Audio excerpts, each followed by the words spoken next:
Ladies and gentlemen, welcome.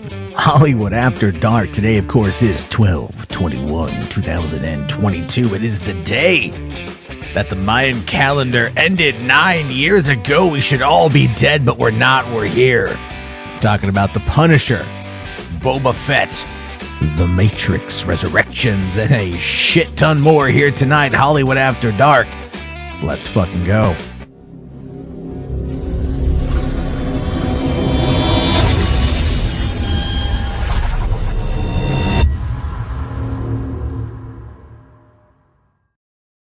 Hey, what's going on, everyone? How you guys doing? Welcome to the party.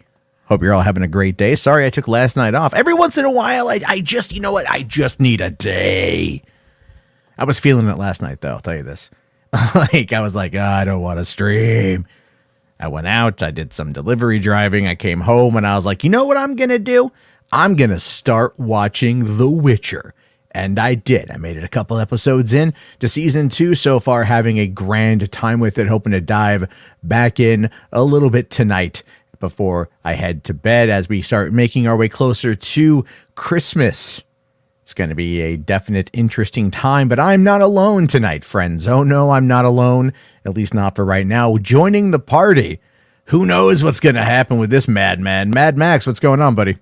Hey, I was just stopping in to say hi. I'm kind of keeping my voice low. My dog is driving me nuts. She's destroying all my streams, so I don't know how long before she starts freaking out.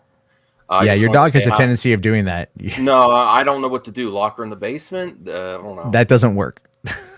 Because you can still hear her bark. She's getting worse. The kitty and the dog together is not the greatest idea. They're great pets, though.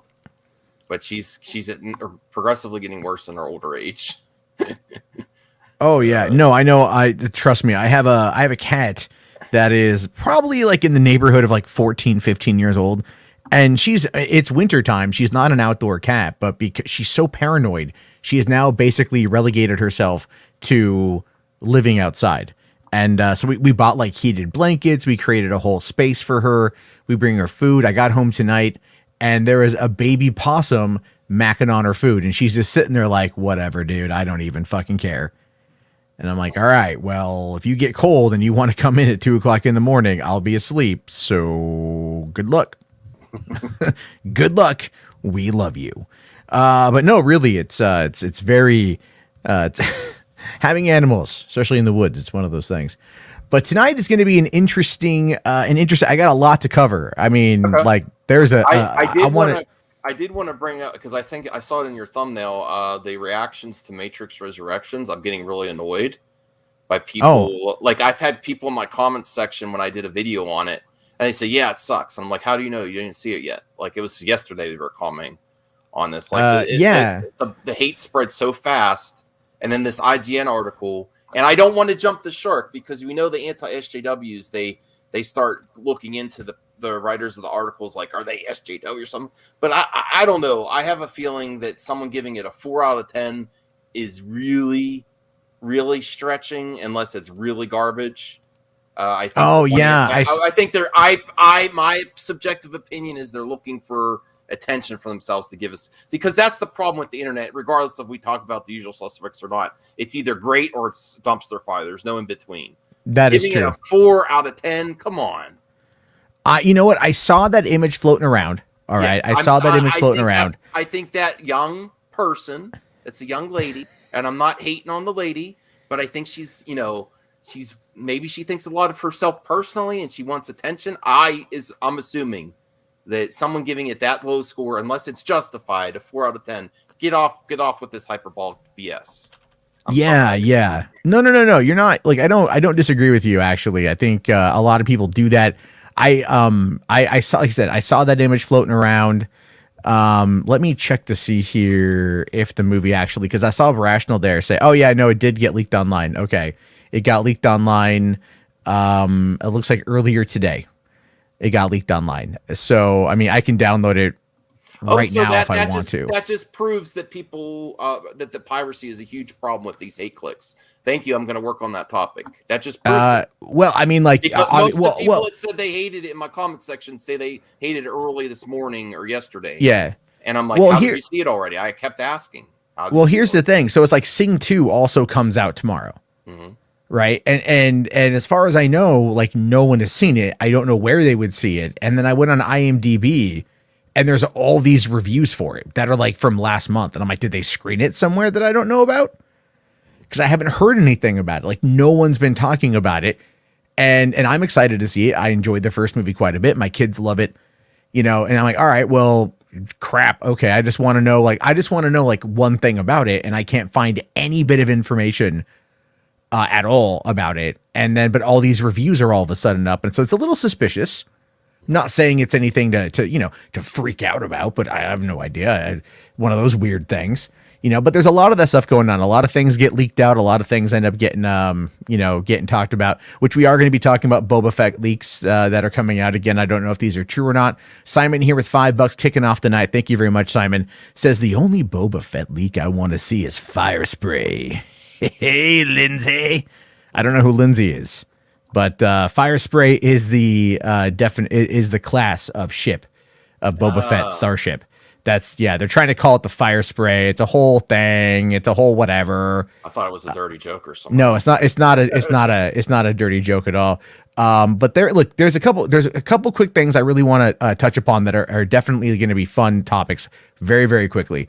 And that is, listen, if you are looking for a thing to buy last minute, if you are looking for something to spend some money on once you get it for holidays or whatever, you may want to check out Amazon right now. I got two things specifically that are definitely going to be up people's alleys. And that is, we've got, the Lord of the Rings, the motion picture trilogy extended and theatrical 4K Ultra HD plus digital, $53.49 right now. When this came out a year ago, this was $150. Well, this is also proof that physical media is going to be for collectors only. I mean, in the future, I think. I have not bought this yet. I am probably going to buy it before the end of the day. Well, I have 2 hours and 6. I don't have 4K. I don't have the 4K. Damn you, Matt! You know I'm an addict. Yeah. No, listen. I feel for any addicts out there. Part of my addictions are food, and buying collectibles, and I still have not bought a Blu-ray in like 4 or 5 months. That's the longest I've gone. Now, do you own the Snyder Cut? Just on Blu-ray, not 4K, because I ordered the wrong Look at this thing. right here. Zack Snyder's Justice League 4K HD plus Blu-ray. It is $15.99 max. I wanted the Steelbook, but I cannot get the Steelbook. I wanted the Steelbook so bad of this. I wanted it too. This is going to be the last one I get, so I'm waiting for them to do another version, because usually another Steelbook, but maybe not this one. I don't know. I'm going to have to buy $100 on eBay if I can't find it. But here's the thing, man. If you don't have, I have it on 4K thanks to HBarts. And HBarts, I see your super chat. We'll get to it here in a second. Thank you, man. But look, Zack Snyder's Justice League 4K for $16 when it came out 2 months ago or 3 months ago, and it was like $30. So here's the thing. I'm just gonna say it. If you want to hashtag restore the Snyderverse, all right, this is how you do it. Buy gifts, yes. You buy it as gifts. Now, it's not always going to work in the case of Dredd, 2011's Dredd, or 2012 Dredd, and then your family members that have Snyderverse, Snyder Bros are probably annoyed. Oh, he's going to send us a Snyder Cut again. Yeah. I mean, that is, people are probably going to end up buying it. Let's see. I'm going to take a look here on Zack Snyder's Justice League. There we go. I'm looking at this right now on. That's the best way. Every Snyder bro should buy 100 copies and just hoard them. I mean, right now you could buy a lot for very cheap. Although if you did want to get the 4K UHD Blu-ray Steelbook from Best Buy, new and sealed max, it is on eBay for $65. So I would not do that. I wouldn't spend that kind of money right now. That dude Vince here says, I got the Snyder Cut 4K for $8 at Walmart on Black Friday. Goddamn, dude. Degrassi here says 4K discs aren't region coded. Import that shit. Hell yeah, man. When I get the money, I'm gonna get the Battle Royale set. That it's $100 to import it. the 4K, so 4-disc set of Battle Royale. I know H-Barts has it because like he flexed like a motherfucker and like took a picture of it and sent it to me. Oh yeah, Like, he sent. I had to have H-Barts. I love you, man, but I don't know if I can handle some of your collection. He said, yeah, no, he'll send me some pictures every once in a while. I'm like, you son of a bitch, you know. But I appreciate H-Barts. But anyway, I saw this today, and then here's a weird one because I one of the things I want to do on the show is spend more time kind of focusing on like what's coming or what's on sale for physical media, because I know a lot of people like physical media and some of the deals that I find. But check this one out right now. You can get the Evil Dead Groovy Collection 4K UHD and Blu-ray for $63. Hold on. But hold on. There's a problem with this one, Max. Okay. There's a problem with this. It's missing. It's not a complete set. All right. It's not a complete set. So this is the thing, right? You can get it for $63 right here, but here's what it comes with. You get it's Evil Dead 2, and then Ash versus Evil Dead, the complete collection. So you get Evil Dead 1, Evil Dead 2, and then you get the 3 seasons and then a bonus disc as well. But it doesn't have Army of Darkness or the 2013 reboot. And I think the reason why it doesn't have Army of Darkness in the 2013 reboot is because Army of Darkness is owned by Universal. And I forget who did the 2013 reboot. I want to say New Line, perhaps. So I don't think they were able to secure the rights to those to put them into the set. So you can get the first 2 Evil Deads, which are fantastic movies. I saw the 40th anniversary edition of Evil Dead last year in a drive-in. We went to a double feature for Army of Darkness and the Evil Dead. It was amazing. And can I just say I like H-Bart's logo because it looks like the porn version of Defoe with the staff. Oh yeah, no, it's absolutely the porn version of Defoe, 100%. And I appreciate that quite a bit. I'm mad at you for trying to drag me back into my my addictions. I don't want to go. I can't go on Amazon. I'll start buying. Yeah, no, I don't buy. I treat it that like was my problem. I pre-order. Oh, I don't pre-order shit, dude. I barely pre-order anything. If it's a good deal, if I can get it for a good price, I'll pre-order it and I'll be fine. But for the most part, I don't do that. I don't pre-order nothing anymore. I just like the last thing I pre-ordered was the Indiana Jones 4K box set. Like that was it. And I was like, that's a good price. I'm going to get it. That's my birthday present to myself, you know, whatever. And I got it and it's awesome and I love it. But now I just wait for the deals. I just wait for these things to drop in price. I mean, I wanted 300 and 4K when it came out and it was like $30. I got it on Black Friday for 10. You know, sure, it was like a year later, but you know, at the same time I got it. V for Vendetta, Alita Battle Angel, everything else, you know. So there's like a lot there you can get but I do want to kind of focus more on some of these movies as they're coming out on the show here, not to try to get you to go back into your old habits, but there are people out there that are looking for a good deal and you never know what you're going to find. You find some cool little groovy box sets that might come out. And those are the things I kind of like, you know, where it's kind of like the, you know, like the boutique stuff. I followed the boutique Blu-ray subreddits and generally I'm not a huge fan of the movies that are there, but I enjoy like the artwork that comes out, especially of like Arrow or Zavvi, which I think are now the same company. And, you know, you get some really cool looking things like, for example, The Thing 4K. I know I bought a copy of it for when I did the giveaway. It was like $18. And that's how much it was that I sent to Rhea. I bought myself a copy of it too. It's now down to 15. You know, so it's like you kind of like, you know, it's almost like you're just kind of playing this weird game with yourself about how low is it going to go. I could just imagine some of these connoisseurs sitting there with like a box of wine and a glass and just, you know, swirling it around like, this is a very nice Pinot Grigio, whatever. And like surfing through these websites, trying to like get their hands on these, you know, insane deals and shit. Skywalker Brian says you got to get that Ghostbusters Afterlife Ultimate Collection. Yeah, I want it. However, I'm going to talk about that tomorrow because there's some controversy brewing around that, more specifically with how some of these outlets are trying to argue that that it's kind of a bad thing considering the fact that there's no Ghostbusters 2016 in that collection. Darn. I know it's a whole thing. But anyway, here H-Barts. I have that on Steelbook. Ghostbusters 2016? Yeah. If I found it for like $10, I would probably pick it up, and I would buy it Not because I wanted it, because I don't want it, but I would just to have it in my collection. Like, you know what? Like, yeah, sure. I like the artwork. I do. And the artwork on the box is nice. It's what's contained within that is terrible. It's garbage. It's god awful. It's I think it's sorry. It's a god awful movie, Max. You have bad taste. No, I love you, buddy, but that's. I mean, I would prefer it to be different, but it doesn't hurt my. I could go through that. The original, and then we. It doesn't hurt the original, but it did prove to the world that Ghostbusters 2 was a good movie. I never thought absolutely. It was. A lot of people out there attack Ghostbusters 2 all the time. They're like, Ghostbusters 2 not. It's not as good as the original, but it's not terrible. It's absolutely watchable.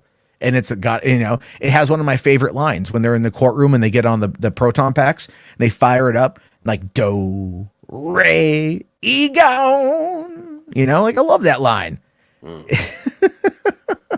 Also, I made a really horrible joke the other day about how when they bring the Statue of Liberty to life, they're filling it full of white goo. And then dawned on me how much of a dirty sex joke that was. Yeah. But I was a child at the time, Max, and I wasn't as perverted as I am now. Anyway, though, H-Bart's here with $10, man. Thank you.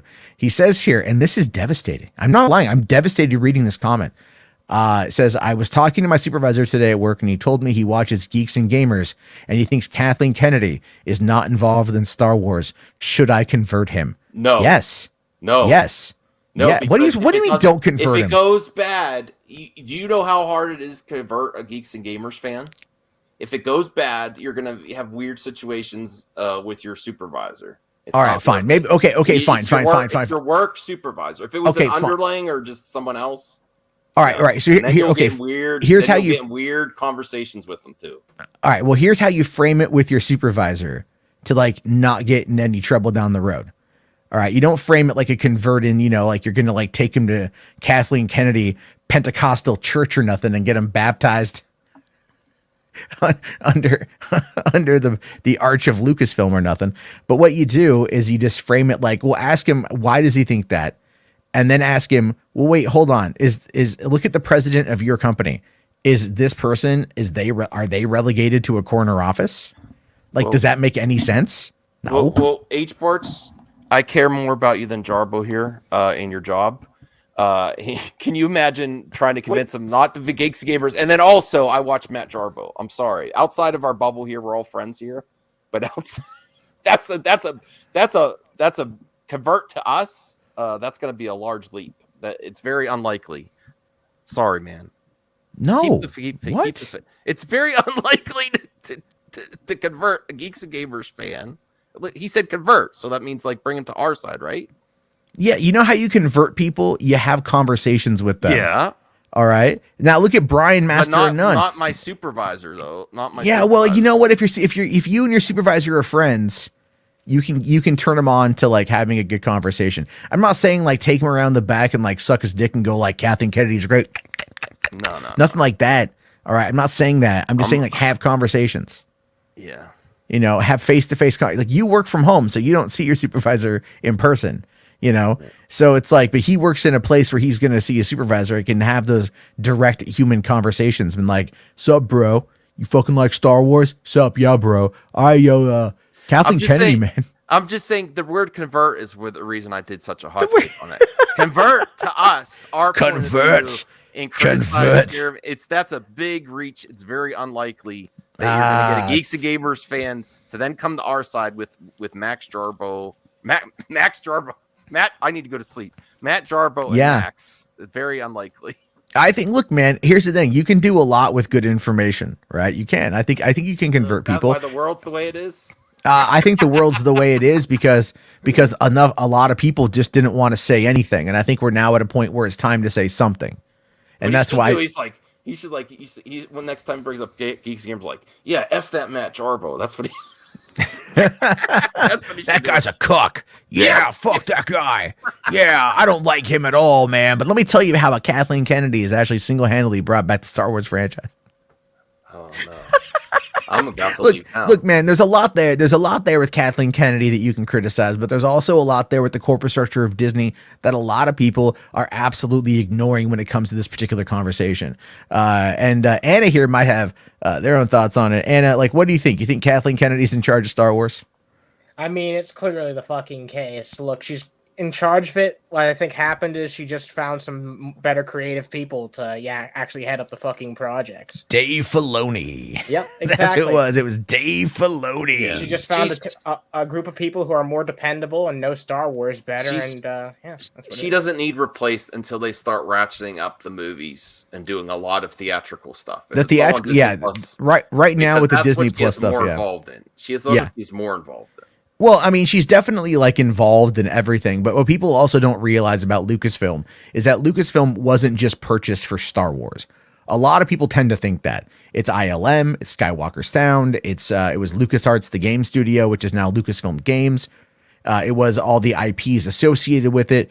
It was the merchandise. It was the books. It was everything else that they could make money on. It's not just the movies.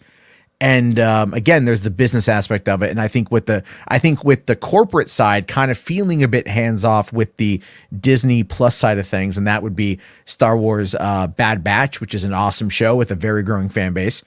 With season 2 on the horizon, hell yeah. Book of Boba Fett a couple days away. Mando season 3 shooting right now. Obi-Wan done. Andor done. 2022 is going to be the year of oh my god Star Wars content. And this is going to be the year to bring back a lot of those people that you ended up not seeing a lot of. And it's funny you say that. It's funny you say that because I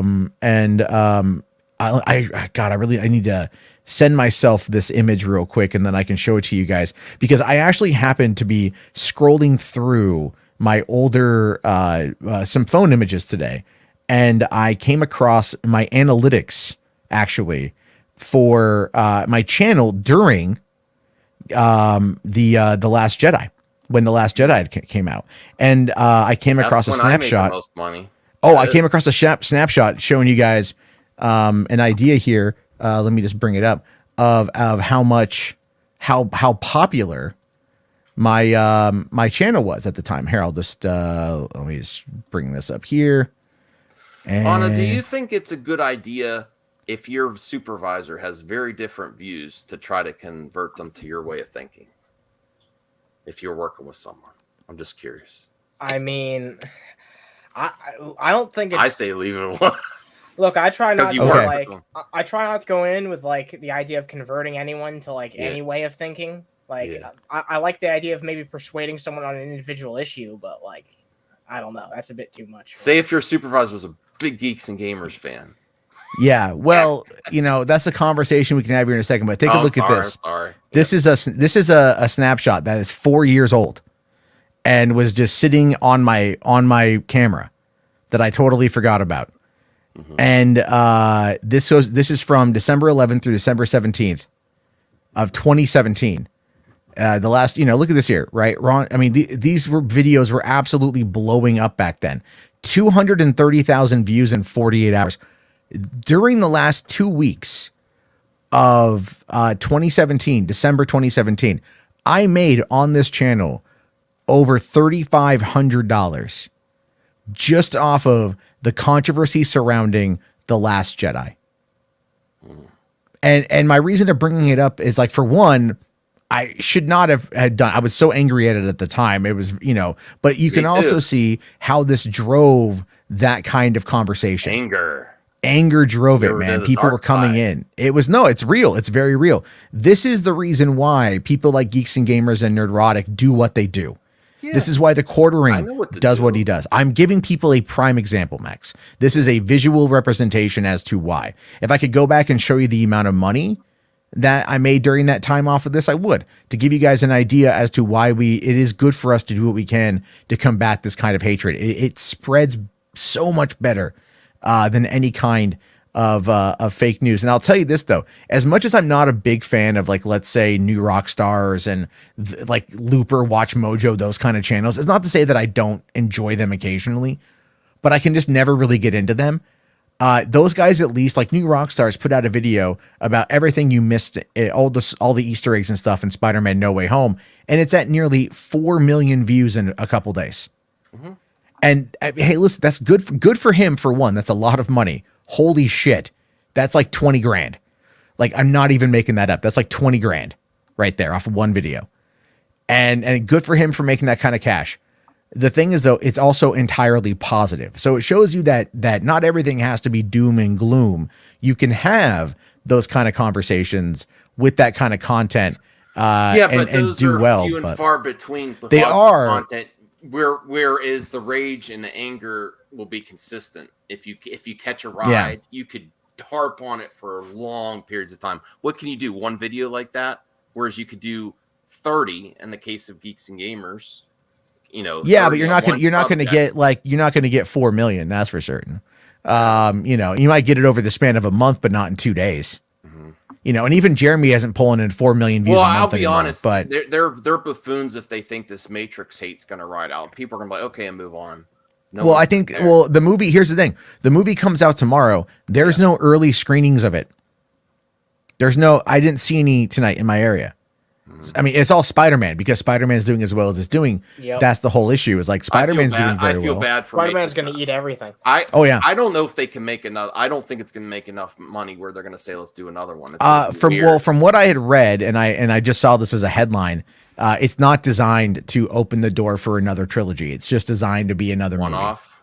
Okay. But then again, they said the same thing about the first Matrix. The first Matrix wasn't designed as a trilogy. It was designed as a single standalone movie, but the popularity was so strong that they were like, okay, we need to go and do, we're going to do 2 more movies, and they shot them back to back and released them 6 months apart. Money talks. I mean, and I want to go back and rewatch all of them. I haven't had the chance to do that yet before I watch Resurrections, which I'm going to watch probably tomorrow morning. Maybe I'll watch it after the Hawkeye finale tonight, because everyone's all freaking out about the Hawkeye finale. Like, oh my God, is Spider-Man gonna swing by? Chance, yeah. No. Yes, there. Look. They could do something really fucking big. Also, you saw the ending sequence of that film. No, I saw the ending sequence of that movie. It's almost like it was timed perfectly. It feels very similar. It could entirely possible where I think that was part of the reshoots, man. Maybe there could be a reference. There could be a reference to that. We've just say, "Oh, look, Spider-Man." The other way, Fourth 1000 says he's going to make a hate channel now. So we've done the opposite. H parts. You just converted people, Matt. The other way. Yeah, well, maybe. Well, you know what? If I converted people, I'm at least going to take H parts' money. So I hope we got super chat here from him. Thank you, buddy. Again, says I import most films because for some reason the UK gets better editions than the US. Oh, dude, not just the UK, but like Germany too. I follow Zavvi. I get email updates from Zavvi all the time. Some of those freaking Zavvi, that's where I spent a lot of money. Oh man, dude, they're freaking their European imports are insane. Yeah. And then H Bart's here with another $5. Thank you, man. It says Django from 1966 is one of the best 4K quality wise. It's so good because of it being on a film. Yeah, I tend to buy older movies that get converted to 4K because I just like the way that the older movies shot on film look. Versus the new stuff, which is like, it looks really good, but it's not going to be like that enhanced of a thing. Yeah, true. I mean, that's kind of where it is. All right, I'm just catching up here. And then, okay, H-Barts again. All right, talking about his boss, he says, Kathleen Kennedy is not allowed to work on the new Star Wars TV shows, and Jon Favreau and Dave kicked her. Yeah, convert your boss. Don't listen to what Max says. All right. I value your... Listen, you'll say that now, but when the super chats stop coming in because he's having trouble with his supervisor. Wow, wow, Max. What a way to diminish H-Barts there. I'm just joking. I'm saying if he had, I don't want you to have any problems at your job is all I'm saying. It was a joke. Oh my God. I need to get to bed. No, I think, look. No, I just know how annoying it could be with the supervisor that thinks differently. It's very annoying. I mean, dude, my supervisor spoiled Snape killing Dumbledore for me the day the book came out because it got spoiled for him. So I held a vengeance, and when I could get revenge, I got revenge on something he was waiting for. So I like Rhea's plan. Just like say, "Oh yeah, bro," and then you can laugh at him behind the scenes. No, I would definitely. Yeah, it is I would definitely have a conversation with him about that kind of stuff.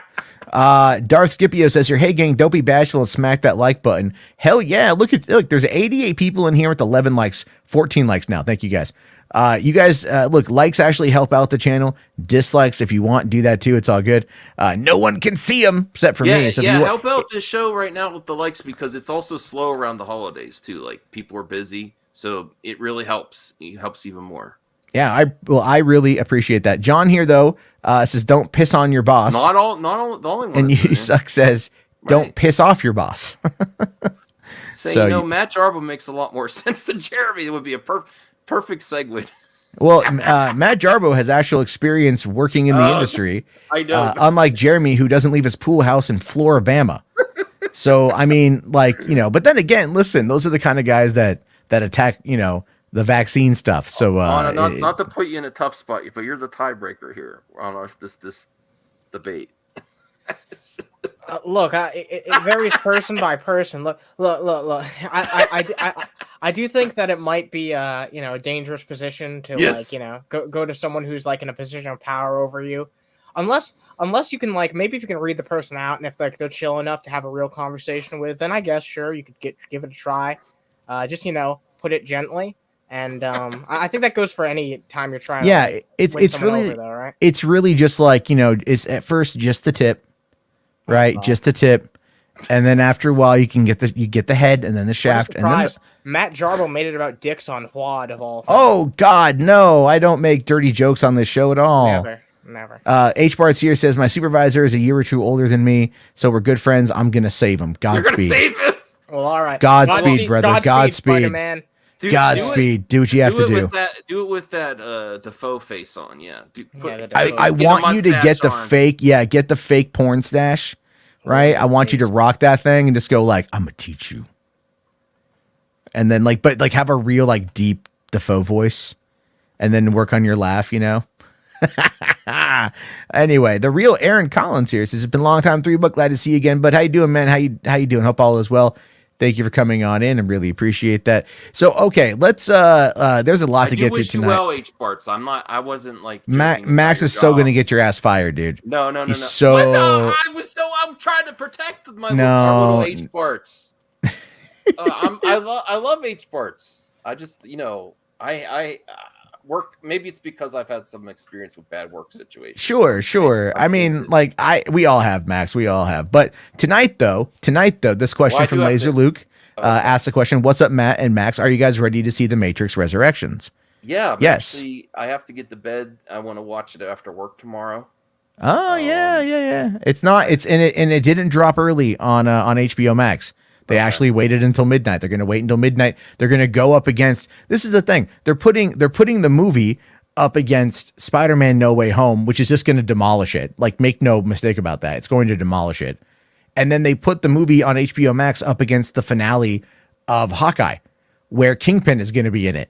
So it's like, what are you doing, Warner Brothers?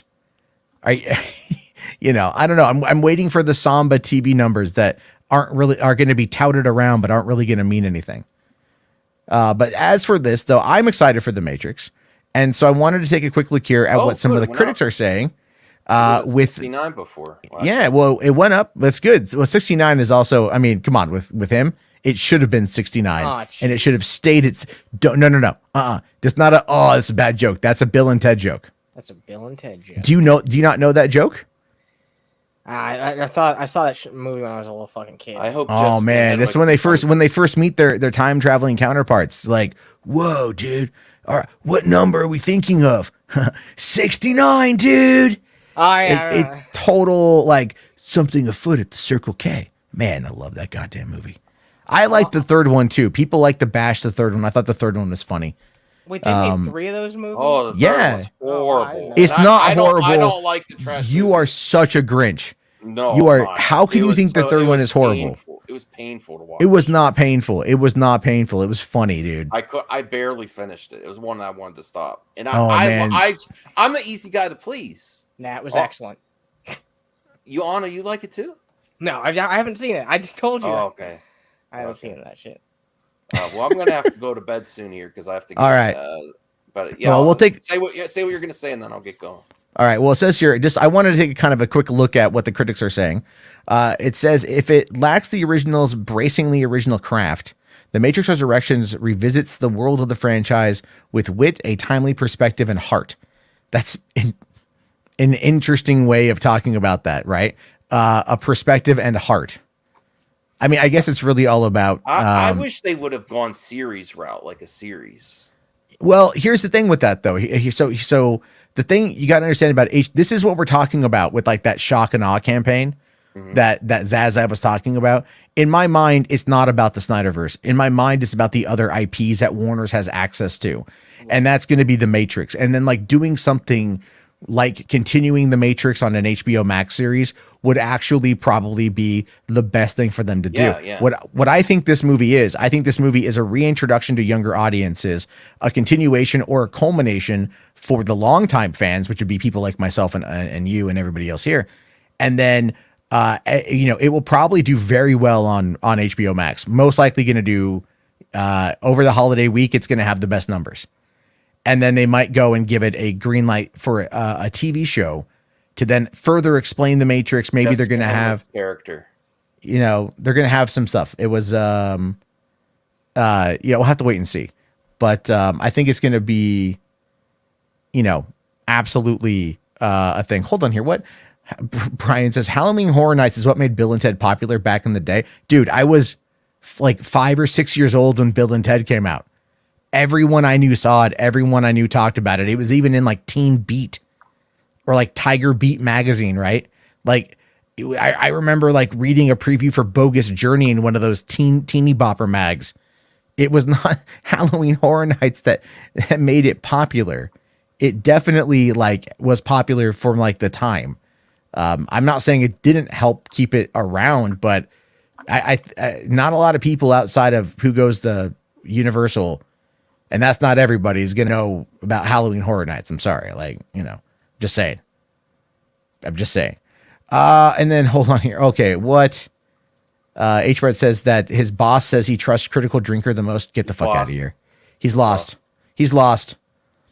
Just you know what? Just tell your HR department that your boss inappropriately touched you and get him transferred. You're telling them to do it. I am kidding. A Jussie Smollett. Be going with Jussie Smollett. There you go. No, I'm kidding. Don't do that. But you have your work cut out for you if you really think that that Critical Drinker is there's your favorite woman, Max. Where? Jessica Henwick, right there. Ooh, there we go. That doesn't look like Grace Randolph. Well, no, that's his pass. Oh, okay. Jessica Henwick would take over Grace, definitely. Whoa. Yes. Moisture says here a Matrix TV series, a Blade Runner TV series, and a Harry Potter TV series. I'd be down for an HBO Max. Well, and that's the thing. Blade Runner they're already working on, and that's probably going to go to HBO Max.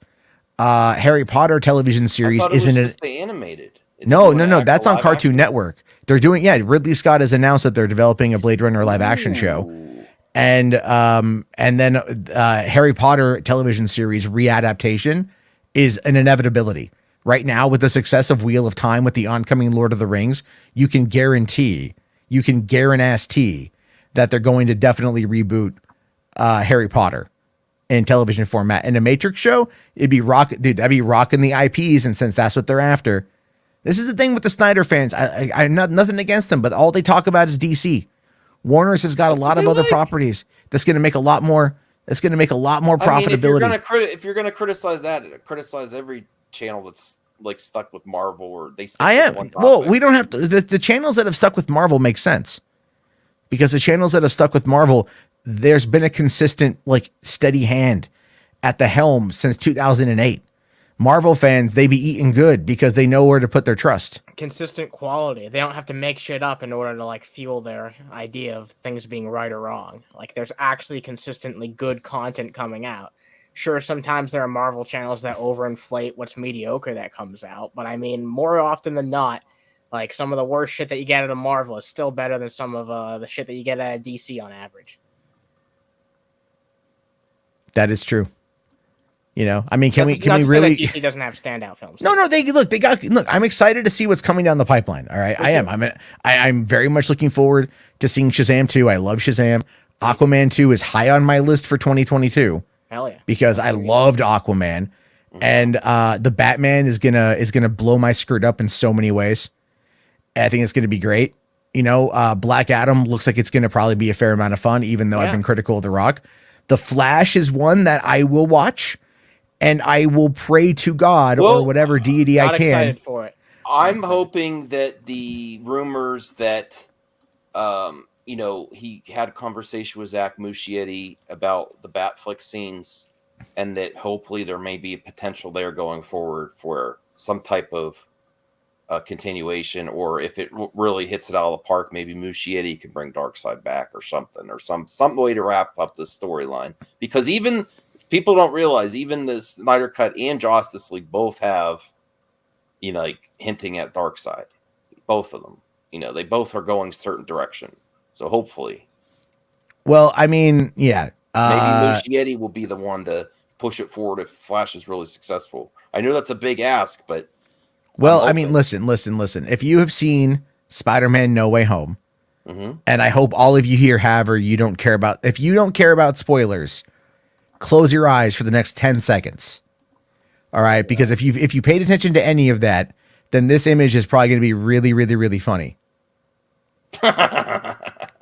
This is circulating around Twitter today. Well, there he is. So it's like Mikey Sutton, he called Spider-Man No Way Home, despite a lot of people out there trying to attack it. That's true. He called. He did, everything. and he has been saying that Ben Affleck is returning as Batman for Batgirl, and that's stuff he's been saying. And even though Mikey and I will have very spirited debates about this, you know, through Instant Messenger and whatnot, he has a proven track record. It's one of those scenarios where I'm waiting to see what happens. But look, I'm gonna give my friend credit for being able to knock it, to at least get that stuff right. So let's just quickly kind of dive into a few of these things here. Just to kind of see what people are saying. So Angelica Jade Bastien for New York Magazine says that teetering between a meta reckoning with the legacy of the first trilogy and a sincere blooming of a whole new story that feels boldly romantic, Lana Wachowski's first feature solo is a thrilling triumph. That's interesting because the romantic side of that is really fascinating to me. I mean, obviously with Trinity and Neo, that was a big part of it, right? That was a big part of the first trilogy. And then where the trilogy ended, obviously, you know, as that played out with Neo. I mean, it's been 20 years. Can I fucking spoil it? I mean, 18 years. Right? Neo dies. They both die. Jarbo. Oh, I know. They both died. But that's kind of the whole point, is like, even Keanu's like, but I'm dead. So I don't know. But they figured out a way to do it. Let's see here. Randy Myers from San Jose Mercury News says Resurrections can't compare to the original film, but it is a lot of fun. Can anything compare to the original film? I'm like legitimately, honestly asking that question because, I mean, you guys have seen the original film. Like, how did you feel when they walk in, like from the moment when you hear Neo go, "We need guns, lots of guns." And then, right, all the guns appear, and then they throw everything into the duffel bag, and they go into that lobby. And then you hear Spy Break kick off, right? And you hear that track drop, and all of a sudden it just turns into this, like, I mean, oh my God. That scene, that when I first saw that lobby sequence, I was 17 years old. I had just turned 17. And I remember sitting in the theater, and I had tears, literal tears, from how intense it was. It was a smile ear to ear, and I was so into it that I was literally crying from how intense that scene was. You know what I'm most disappointed by, without even seeing the movie? I'm most disappointed by Matrix coming back and not trying to get Rage to come back. Rage Against the Machine for the sound, just for one song on that soundtrack. When I saw that movie as a kid, it fucking blew my mind. I love this. I love the music and the soundtrack too. Now, unfortunately, I didn't get to see it in theaters. I only saw it in home video, but it was still fucking awesome. Oh yeah, well, I mean, like they should have. That's the thing, is they did kind of re-release Matrix a couple years ago for its 20th anniversary, and then it was on Netflix at the same time. They should have had it in theaters leading up to this. You know, they should have done like a one-day event or something, having all three films and People go check that out. But quite frankly, with No Way Home, it's No Way Home. It's gonna swallow everything else. And I'm gonna have to head out. I hope you guys have a nice dream. I'm getting tired. All right, man. Go pass out. I can't wait to talk about Matrix Resurrections with you guys. Yeah, we'll have to do that later on this week before Christmas, definitely. All right, man. Get some sleep, buddy. Mad Max, everybody. Thank you very much. All right, just quickly diving through. Katie Walsh, Tribune News Service says Wachowski invites the audience to have as much fun as she's having revisiting this world that initially defined her career, and seems to apply her full self to this text, bringing in a reverent and infectious zeal to the resurrection. Interesting. Mark Dujcik from Mark Reviews Movies. So it's not a national outlet, but it's some guy's website. Okay. Good for him. Good for him. I'm not knocking him. It says here, if the first act plays with the very idea of deja vu and the rest of the plot has an unfortunate and far less engaging sense of the familiar. Okay. Fico Cangiano from Sin Express here says Lana Wachowski brings a couple of refreshing ideas to the table in this new chapter, but sadly collapses under too many exposition dumps, focus on meta and rehash of what we've already seen in the original trilogy. Okay, so the thing with that though is like it's kind of like Star Wars: The Force Awakens. Like it's like the way Bob Iger had talked about that was it was kind of like easing people back into it.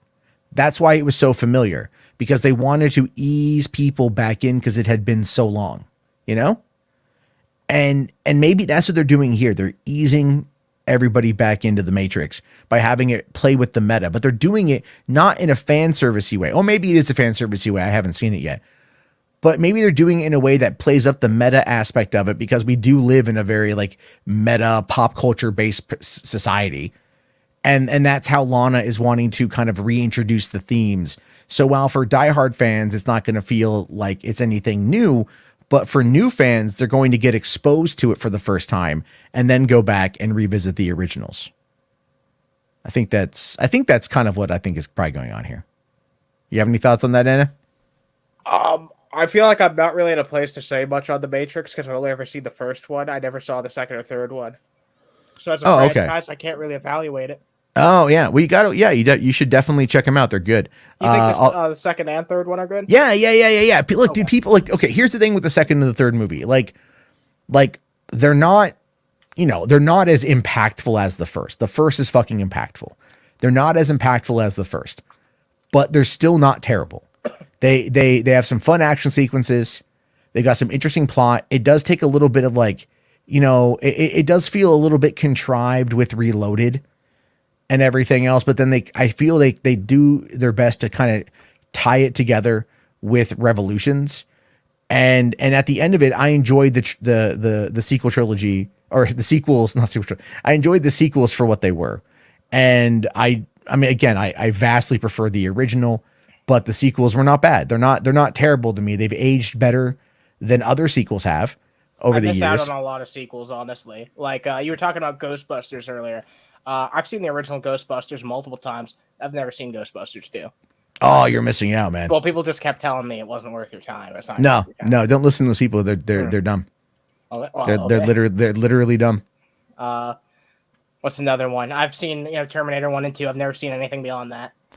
So here's what I'd say with the Terminator franchise. You've seen 1, you've seen 2. Yeah. You can stop there. I wouldn't fault you if you did, to be honest with you. But Terminator 3, a lot of people liked Terminator 3 when it came out in 2003. A lot of people view that as the definitive third film because it is, Terminator Rise of the Machines. But the thing with Terminator 3 is the ending is very bold. It's a very bold ending, especially for 2003. Then you get Salvation in 2009. Is that like when it started to like drop off in terms of quality? Well, I mean, to a lot of people, number 3 dropped off in terms of quality because James Cameron didn't write or direct it, but he lost the rights to that. He lost the rights to the Terminator franchise in his divorce to Linda Hamilton because he cheated on her with Susie Amos, who was the daughter of Rose in Titanic. He's still married to Susie Amos, by the way. So it worked out in the end. But, and then with Salvation, that was the one that Mick G directed. That was it was meant to be a continuation of the franchise. They got Christian Bale to play John Connor. Anton Yelchin to play Kyle Reese, you know, and like Bryce Dallas Howard was John Connor's like wife, and she was, I forget like what happened with that one. It wasn't very good. You know, I remember seeing it on opening day. It wasn't like the worst thing I'd ever seen, but it was like, okay, whatever. And then they did Genesis in 2015, which I didn't hate, but it's not good. That was a reboot completely. It was like almost like it combined the first movie and the second movie kind of to be kind of a start of a new trilogy, which didn't go anywhere. And then they did Dark Fate. Now I fully and I wholeheartedly recommend Dark Fate. Now, people in the chat are going to disagree. If you disagree, press 1. If you agree, press 2. I'll give you guys the option there. So I want to hear your thoughts on this. But I like Terminator Dark Fate. I think it had heart. I think it had the same kind of heart that Terminator 2 had that made it endearing to audiences. And I feel it ended in a good enough place to where the franchise could have gone forward and still had some things to say. People out there don't like how it began because they feel that it invalidates the first Terminator movie or the first and second Terminator movies, but they also kind of, don't take into account like if you're an evil like AI construct in the future that has the ability to send back multiple Terminators, or you're able to send back a couple of them with the first movie and the second movie, wouldn't you like also send another one and send more, right? Yeah. You'd send more. Yeah, exactly. I feel like it just seems like to me, because like I said, I haven't seen them. It just seems like they just kept opening another can of worms with every entry in that franchise. That's why I've been very skeptical to get into anything past what I saw, because I just know that 1 and 2 are just considered to be great films, and I don't know if I want to tarnish my outlook on Terminator. Well, the thing is, if you let those movies tarnish your outlook on everything, then I feel like that's kind of like, I think that's a problem with a lot of people. Sure, that's fair, but it's like I guess I look at it like, are they worth my time? Yeah. My belief is that every movie is worth your time. All right, and I say this as a true die in the cast film fan and a person who has made movies. All right, and I speak from that perspective, and I say that because look, no one goes into making a movie to have it be bad. All right, no one's goal is to set out and make a bad movie. They may not be able to make them the right way. They may be beyond their means. Whatever, things happen. All right, but everybody wants to tell a good story, and that's the whole point of filmmaking is to tell a story. And so I go into every movie and I look for as good of it as I possibly can. What is there that I like? What is there that I don't like? What is there that I think works or doesn't work? And I try to look at it from the most positive perspective.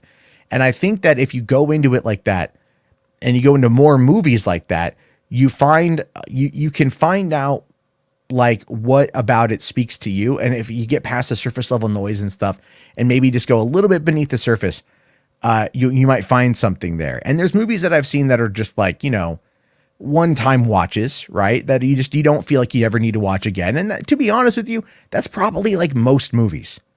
I got my movie In Search Of.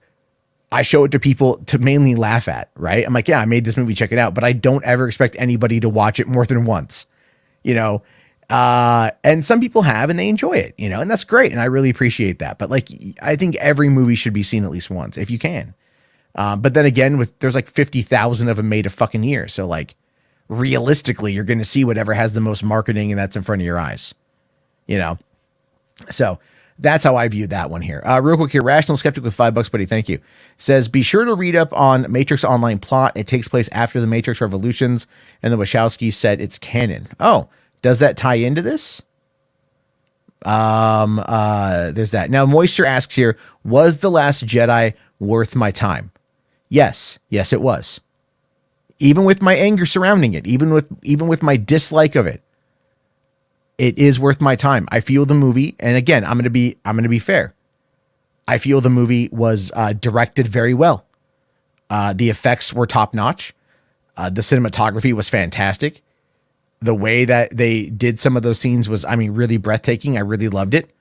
But then it's also bogged down by a very lackluster plot that goes nowhere and really sets nothing up for the future, and just kind of like. It did disrespect legacy characters, and but there are elements of it that I do enjoy, and it's one of those weird things with me where I think I keep trying to trick myself into liking The Last Jedi, but I just can't get past Canto Bite. That's just not going to happen. Jarbo preaching, yeah, I preach all the time, man. Maybe I should run a church. Jarbology. Oh God, no. That would go hardly, Jarbo. That would go. At least you wouldn't have to pay taxes, though. I mean, like, I'd still have to pay personal taxes, but my business wouldn't have to. Yeah. The key is that I just don't pay myself. That's how that works. Damn. You know, like, man, I really needed to buy that hand job from that hooker. It was for tax purposes. It was a business expense. Also, hold on here. Who the fuck is advocating murder in the chat? Yeah. Oh my God. I didn't want to talk about that, but since you hold on. What? Okay, Andrew, buddy. Because so he's bringing up, since some people wanted Tobey Maguire to, like, his Spider-Man to pass away in, like, No Way Home, because that was the theory for a while that Tobey's character was going to die, and some people apparently thought that would have been a good end to the character. So I've seen I've seen a few other people online advocating for that. Jarbo, apparently, according to Andrew, you are advocating for murder by saying that. No, okay. For one, I thought it would, like, if they needed to have a sacrifice, Tobey would have been the sacrifice. That's just storytelling 101. All right. That would have been the sacrifice. But the thing is, though, I'm glad Tobey didn't die, because I loved watching Andrew and Tobey in the movie, and them going back to their respective universes at the end leads me to believe that more could happen with them. And considering that there's a huge call now for The Amazing Spider-Man 3, that gives me hope that we'll see Andrew again and that we'll see Tobey again. And you know what? It's not something I thought that I wanted until I saw it. And then now I'm like, man, I would love to see them all together again, because it worked so well. Bring in Miles Morales, toss him in the mix. You're talking one of the best films ever made right there, I think, with good writers. I think you'd have a fantastic experience on your hand if you did that. It's not advocating for murder. No one's advocating for murder. I just don't. Come on, man. Come on. Fiction. Like, Spherical Man here says Jarbonetics. Yeah. Yeah, like, ladies and gentlemen, let me tell you about the good book of Jarbonetics. Are you having a bad day? It's not despair, it's not depression, it's not even low blood sugar. What you need is Jarbonetics. I'm going to teach you self-love like you've never experienced before. How to rejuvenate your life, your soul, by expelling the ghostly fluid from within your body. Jarbonetics. Masturbate. It's healthy. Jesus Christ. Hey, listen. You guys know what you got into when I come here. When you come here. Rationally for $5, buddy. Thank you. It says Kyle Reese killing the Terminator in T1 is what creates Skynet. If John dies, you can't send Kyle Reese back in time. Huge plot hole and dark fate. But that's only assuming that by changing the past, it alters the future. You know what I mean? Like it's one of those multiversal theories where it's like it happens, it changes the future, but it branches off into another way. It's kind of like if you were to go back and change the past and then go to the future, who's to say that it would be your future that has changed? Another future could have been changed, but who's to say that? Because time isn't like, I mean, I know time is linear, but in the case of the concept of time, I like look at the time travel stuff. It's kind of like it can be, you could do an alternate 1984, right? Or an alternate 1985 if we're going to use the Back to the Future approach to this. So, that's kind of the whole point is like Skynet wouldn't have just sent back one. It would not have just sent back the T-1000. That makes no sense. If you're going to send back another one, you're going to send back more than one. Because if this first one fucked up, why would you send back just one more? Like, sure, it's an upgraded model. It's the T-1000. It's liquid metal. It can shave shift, whatever. But, still, you'd send back more than one. It's kind of the whole point. Good Lord. I'm just saying. It's fiction. It's fiction. And also, here's the thing. Okay, here's the thing. If Kyle Reese killing the Terminator is what created Skynet, then how the fuck Even that fucks it up too, because Skynet then wouldn't exist without a Terminator going back in time. So it creates an odd loop, doesn't it? Doesn't it create an odd loop in general? Like something like what came first, the chicken or the egg? Right? You're nerding me out, Gerard. You're nerding. I'm just saying. Anyway, thank you for that, man. Thank you. I appreciate that. Yeah. There we go. Marvel 1985 coming soon. There we go. Oh yeah. McLeoder says, then of course there's all the bullshit outrage peddled by the fandom menace and their ilk. Wow, woke filth. I know. They they were calling Terminator Dark Fate woke because Mackenzie Davis was the Kyle Reese character of the movie, and the Sarah Connor was a Hispanic woman. The T-1000, the bad guy, was a Hispanic male.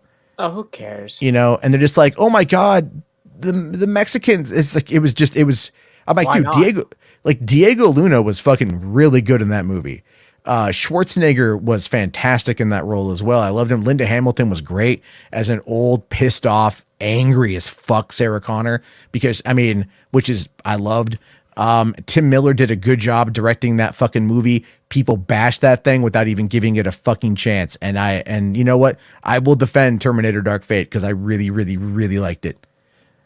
So anyway, Simon here says, for the record, I do like JC. However, do you think that Sony and Marvel will do different Spider-Man movies with different leads? Who is JC? Jesus Christ? Oh yeah, Jesus Christ. Holy shit. I mean, I don't know. Well, okay. Okay. Anyway, yeah. I mean, go ahead. Well, I will say though, I do think that Sony and Marvel are not going to they're not going to have two concurrent franchises going on. It just doesn't make a lot of sense. If they don't fix the situation with Venom, with whatever the fuck happened at the end of that movie with Venom, which I think they're going to find a way to make it work. No, I think I know what's going to happen. I think that Venom's going to probably end up being revealed as part of the TASMverse. I think that's probably maybe. I think that would appease a lot. And you know what? I'd be okay with that. I would. There's nothing really that contradicts like the TASMverse and Venom, is there? Yeah, I don't think so. So it could work. Wasn't that also like? I'm pretty sure that was originally going to be the intention, right? Because weren't all this and like all these ideas that they had, like a Venom movie and Morbius, these were probably all ideas that they still had when they were doing like the TASMverse, right? Well, I mean, they wanted to do the Sinister Six, yeah. They did, yeah, and that's probably what this is going to result in. And they would have tied in Venom to that as well, yeah. But that was kind of the whole point, though, is when Kevin Feige, when Amy Pascal called in Kevin Feige, she was more or less like, she basically just said help, right? She went to him for help, and he's like, I don't know how to help you. I can't just give advice and like walk away. That's not how I do things. Damn. So he's like, it would only work if we made the movie for you. That was literally it. That's why she threw a sandwich at him. That's that whole story. And then if you think about it for a second, there's been the rumors that Kevin Feige stealth produced Venom, which makes sense. Sure. Because he would have had his hands in that, because they would have been trying to establish the Sony Spider-Man universe as a way to tie into Marvel. So Kevin Feige would have already known this is all on the damn horizon. He would have already known this is already going to happen. And obviously this is something that they've been aware of. So I think that's probably going to be for the best, Definitely. Let's see here. Mike Oxlon says, Matt Jarbeau, what's your thoughts on Tom Cruise potentially having a cameo in Doctor Strange in the Multiverse of Madness as Tony Stark? Do you think Feige's able to pull it off? I've heard those rumors that they want to do, something like that Tom Cruise was up for the role or to have him as a variant. Look, I for one think Tom Cruise would do it, but here's my question. If Tom Cruise came in as Tony Stark, would you see him as Tony Stark or as Tom Cruise? And that's kind of the problem here, is like, because these are actors playing a character, not the other way around, right? And so when you watch a Tom Cruise movie, even though he's played Ethan Hunt in 7 or 6 Mission Impossible movies, doesn't he also kind of feel like Ethan Hunt in the Jack Reacher movies? And doesn't he feel like Ethan Hunt in Night and Day? Everything he's in, it kind of look at Minority Report. He was kind of like Ethan Hunt in that movie too. He's been playing roughly the same character for 30 years. So if he were to come into Doctor Strange 2 as a variant of Tony Stark, I think he would. I just don't see it working. I just, like there's zero harm in like a variant cameo at that. No, point. but yeah, and a variant cameo would be very funny. I think. Don't get me wrong. If he came in as a variant Tony Stark, I would laugh my ass off. He was the original casting idea, right? I believe, yeah, but then Favreau convinced him of Downey Jr. and that worked out. Yeah, then yeah, why, that'd be a really cool little reference to like the start of the universe. Why if they could, even if he's not a great fit for the character, I mean, why the fuck not? No, I'd be okay with that. I'd be okay with that. I mean, look, here's the thing. Do I think Feige could pull it off? Yeah, I 100% believe Feige could pull it off. He could pull off most things. Yeah, he really could. Because again, the guy gets it. The guy here. Let me explain Feige real quick before we get to. Well, okay, hold on. H-Bart's here. $2 says, "Is Kingpin a simp for Vanessa, or a simple? Do you mean simp? I mean, because yes, he's a simp for Vanessa. I hope Vanessa doesn't exist in the MCU. You don't like her? I don't like what she makes Kingpin into, which is a joke online. Does that make sense to you? Not really. No, because like I don't like the. I'm just tired of the Vanessa memes, so I don't want her to be in this continuity. If it ends up being like a soft reboot, yeah, I don't want Vanessa. I'm tired of the fucking Vanessa memes. You can have Kingpin without that character. I guess, but that's his motivation. You know, it's not. I mean, like it kind of roots it together. It's not like that character was like in the original run of the comics, though. Like that was developed for the show. It's like you can still do the character without that shit. Look at the PS4 game. I know we only saw a bit of Kingpin, but like he was badass in that. I'm sure they could do something else with the character or the new interpretation. We don't need fucking him simping over Vanessa. We really don't. I don't know, man. Everyone wants to get laid. All right. What, you want him to simp for Vanessa? You know what? I think he needs an emotional grounding. Yeah. Yeah, dude. The things people will do for fucking pussy is insane. Oh, God. You know what I mean? Like, dude, he would murder the entire city for Vanessa. It's kind of the whole point. Is like, it shows you, it's a whole concept. It's that old saying of like, you know, who's behind every great man? A greater woman. And that's because that's fucking true. Dude, your woman will back your partner. I'll just say your partner. But really, like if you are a power player, generally speaking, your partner is going to be as ruthless and cunning as you are, but they're going to put you in the spotlight. They benefit, but they put you in the spotlight. Vanessa very much like, you know, she knew who he was. She accepted him. And he got humiliated. He didn't get humiliated. Like, you know, I mean, Matt Murdock was just more, he just wanted it more. All right. It's all about the Alpha Sigma mindset. Alpha Sigma. I don't fucking know. Anyway, here, fourth year, going back to the Terminator conversation, says Terminator isn't about what Skynet can do and how long it could do it for. It's about the catharsis of the characters, not endless adventure. Damn, boldly spoken for. I mean, no, you may, yeah. Like the thing is, and I'll say this, man. Look, I love the Terminator franchise, but it doesn't need to exist past number 2. It probably didn't even need a number 2, to be honest with you. Wow, that's a hot take. Well, I mean, look, don't get me wrong. Like, there's a need and there's a want. All right. Like, how many movies out there genuinely need sequels? Not Reality of it is probably none of them. Like, you know, there's an Edge of Tomorrow sequel that's coming. I love the first Edge of Tomorrow. I think it's one of my favorite movies in 2014. That's why I tend to miss out on sequels. You know, but it's like, do we need a sequel? No. I'll watch it, sure. But like, do we need it? No. No. Did we need a sequel to the Matrix movies? Not really. Well, it said all it needed to say in the first ones. Maybe you'll see the Edge of Tomorrow sequel and be like, this is better than the fucking original. I don't know, man. Look, no, I don't know. I mean, a lot of people think that Terminator Part 2 is better than fucking Terminator 1. You ratioed me in front of Vanessa. When I was a boy. No, seriously, you just want the Kingpin to be that meme for the rest of his MCU existence? Are you serious? Like, no, that's what's going to happen. I want to be imposing, Jarvo. Hold on. What? I just want Kingpin to kick ass, okay? Yeah, me too. I don't want to. That's all I want is Kingpin to kick ass. That's all I care about. I'm just. Did I miss a? Yeah, oh, I did. I'm sorry. I did. Thank you. Thank you for letting me know, guys. It went by real quick. I missed it. King of Golden Savior says the second and third ones referring to the Matrix movies are not good. That's a bold take, and I disagree. But thank you very much for that, buddy. I really appreciate that. All right, let's see. Mike Oxlong here for another $2 says, I want to hear Kingpin say, I am the ill intent. I don't know what that's from. What's that from? That quote doesn't mean anything to me. Humiliated. So, I am the ill intent. All right, and then H here for $5 says, excited for Kingpin tonight, but the man be simping meme. The simping memes are great. You know what? If Vanessa gets a mention, that's going to be something. Here's the thing. Rational here says the Edge of Tomorrow sequel is canceled. I don't believe it's canceled. Let's see. I don't believe it was canceled. I think it's just been in development. It's just been in development hell.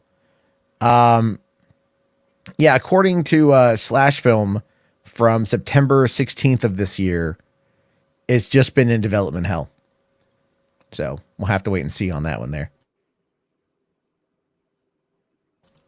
All right. Thank you very much. All right. So let's, okay. McLeod does ask though, how the fuck are you so bent out of shape about the third one? About this. He's more than a damn meme. I know. I agree. Like that's the problem I have though. Is like, I don't just, because you know what I saw immediately after the fucking Hawkeye episode launched? All I fucking saw on Twitter, I kept scrolling, and all I saw was people being like, you humiliated me in front of Vanessa. You humiliated me in front of Vanessa. It got fucking old. Because like, the character was more than that. And like, I don't see the problem with taking the character in a different direction that won't so easily be memed on. You could put the character in a different scenario, and I don't know. That's just my opinion. I think it's okay to to go after that a little bit though. I think it's funny. Sure. H Bart's here saying you should watch Someplace Guys, the Rockverse but gay. What? Someplace Guys, the Rockverse. Can you DM that to me on Twitter? I'll take a look at that one. I don't know what that is. I don't know what the hell that is. Damn. You got oh wow. Mike Oxlong here, $5, buddy. Thank you. Kingpin says that in the first season, without a doubt, one of the best scenes in the whole series. Watch it, Jarbo. Oh, is that when he takes the dude's head off with the door? That which was so fucking cool. We will not get that in any Disney shit at this point. I will guarantee that. Unfortunately, that's sad. I know it's unfortunate, but I need to go back and rewatch the show again. But you know what though, Jarbo? I'm pretty sure. My friend in Canada told me that Family Guy is on Disney Plus there. It would be on. Yeah, it would be on probably like whatever they have connected to. So like that, there's some really fucking gnarly shit on Family Guy. Do you think that's going to be like the one exception? Well, I mean, look, they bought Fox in order to have Fox. They bought 20th Century in order to have access to that kind of content, to its library of content, both animated, young adult, family, and adult. And everything. I mean, like, look, man, they're still making It's Always Sunny in Philadelphia. That show was just entered into its 15th season. They're gonna put that on Disney Plus. Well, it's on Hulu here, but then overseas it's part of another bundle. So it's like Disney Plus. It's like Disney Plus Star or whatever. It's like that's the 18 and up. And I think there's parental controls to get into it. So, it's like, so there's a difference there. But look, man, Bob Chapek has openly talked about potentially wanting to get Disney as a company into sports betting. So, I mean, the company is all about the money. So they don't fucking care. They dropped the money. Yeah. So they dropped $70 billion to buy another studio. Do you think they're not going to use their R-rated material? I mean, they're already doing another Predator movie that's coming out on Hulu next year. That's going to be R-rated, I think, or at least very heavily PG-13. I mean, they're doing an Alien TV series. That's going to be violent. There's a lot going on there. That's all good. But Simon here, $20, man. Thank you so much. Saying here, the only great woman I know is my mom, but she's incredibly religious. I can't have a conversation with her without her telling me to read my Bible, say my prayers, and take my vitamins. I'd have better luck rubbing a lamp. Well, I think part of that is your mom's. It's what they call love language. It's how your mom communicates. I would probably look at I would look up videos about that here on YouTube. There's a psychiatrist named Dr. Ramani, does a bunch of videos about that kind of stuff. And she might be a good resource to start. You might be able to figure out a way to kind of engage with her in a conversation that wouldn't end with her telling you to rub or to read your, I was gonna say rub your Bible, to read your Bible and say your prayers and take your vitamins. You might be able to find a way to get through to her. I think, again, it's all about communication, and it's all about trying to find the right frequency to be able to have that conversation. I'm stubborn, so for me, it's very difficult sometimes because I get frustrated, and then I just kind of like stonewall, so there's that. Better than the Bible. Well, yeah, I mean, you get paper cuts that way, right? Yeah. Yeah, you don't want paper cuts. Oh, yeah. But, but I mean, hey, taking your vitamins, that's a good thing, right? I take vitamins every day, man. Gotta take your vitamins. Your vitamins. But no, look, man, every person's mom is the greatest woman that they're ever going to meet, 100%. And, I mean, well, provided your mother isn't whatever you say, John. I like abusive or like whatever. Mm-hmm. But, generally speaking, most people they love their mommies. I love my mommy, my daughter today looked at me as we were having dinner, and she goes, Daddy, you're my bestest daddy. And I was like, thank you, kiddo. You're my bestest daughter. Well, I said her name. I'm not going to say her name because I don't put in that info, but because I said, you're my bestest, and then like my other kid, I don't want my other kid thinking I'm not saying anything to her, but I mean, it's just, that's what kids are. Kids are great. So there's still so much more to get through here, guys. Why don't we quickly go through this Batman article here? Did you see this today? Batman producer is saying that they're trying to beat the Dark Knight trilogy by Christopher Nolan, that they're trying to outdo it. They should be trying to, do better than that. That should be the intention with making another iteration on a property, to make something that's better, right? Oh, no, I completely agree with you. Except a lot of people out there are just like, nuh-uh, you can't beat the Dark Knight trilogy. I'm like, well, you totally can. I mean, The Dark Knight Rises, is not the best movie. Like that movie had so much going into it. You want to talk about memes? All right. You think that you embarrass me in front of Vanessa shit is a meme, dude? Yeah. I mean, come on. That everything with Bane is a meme, but I will say this though, the memeing of that movie, which is now like almost 10 years old, by the way. The memeing of that movie has kind of become more of an endearing part of it, at least in regards to Bane, because people out there really, really like Bane. Yeah. So it's like, but he's a meme. But he is a meme. I mean, even the Harley Quinn animated show took the voice. And look at me, I'm a bad impression of this character that everyone's done at least once in their life. Well, yeah, who doesn't like doing Bane voice? Welcome, everyone. This is Hollywood After Dark. Your one-stop shop for all things villainy. Jesus Christ. You merely adopted the dark. I was born in it, molded by it.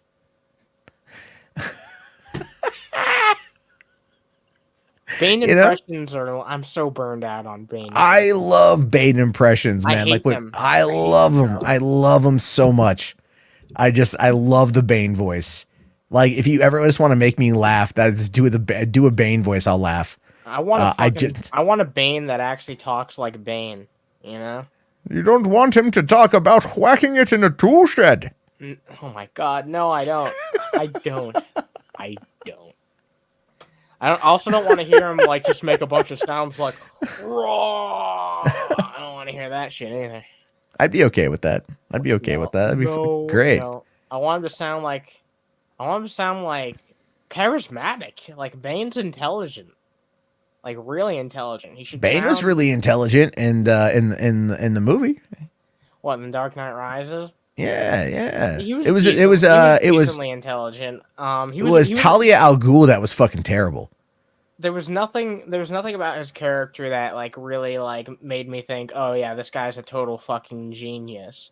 Like I feel like he won in the places where he won. It never felt like anything more to me than just, oh yeah, the script says so, which I know that's always like how it is, but like I like to have like the suspension of disbelief that I'm actually in a world, and I don't really think that The Dark Knight Rises did a good job at engrossing you in the world. I feel like it was kind of a no, it did not. In my opinion, it did not do that, and that's honest to God, like why all these years later, it's been nearly a decade. I've seen it one time, and I have not felt the need to go back to it. Now, and here's the fucking thing. There's a possibility that this movie that's coming out, The Batman, might not be as good as The Dark Knight, but I think that it probably likely will be at least better than fucking Batman Begins, because that's not a very high fucking bar. I don't hate the movie, but... Wait, whoa. Oh, hold on. It's totally inconsistent with the movie that came after it.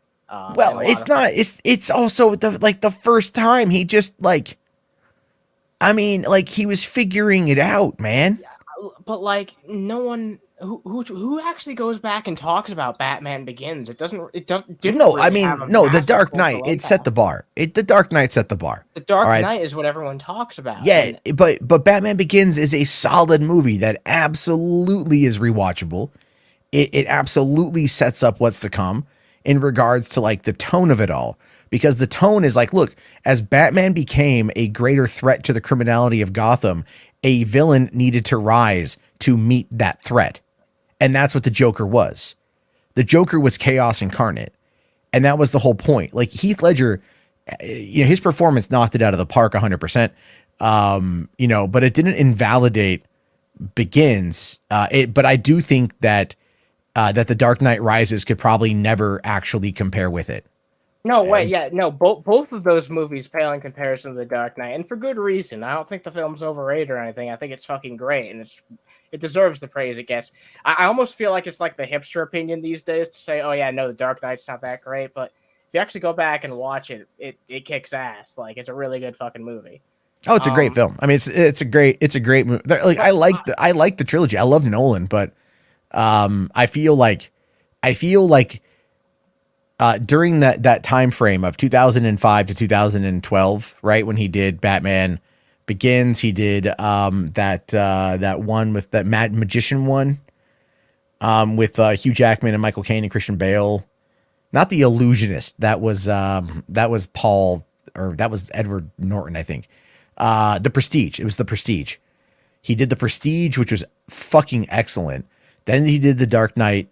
Then he did Inception, which was like legit. I love Inception. And then he did The Dark Knight Rises. And ever since The Dark Knight Rises, I feel like his filmography is just kind of like tapped out a little bit, right? So you look at, let's say, Interstellar.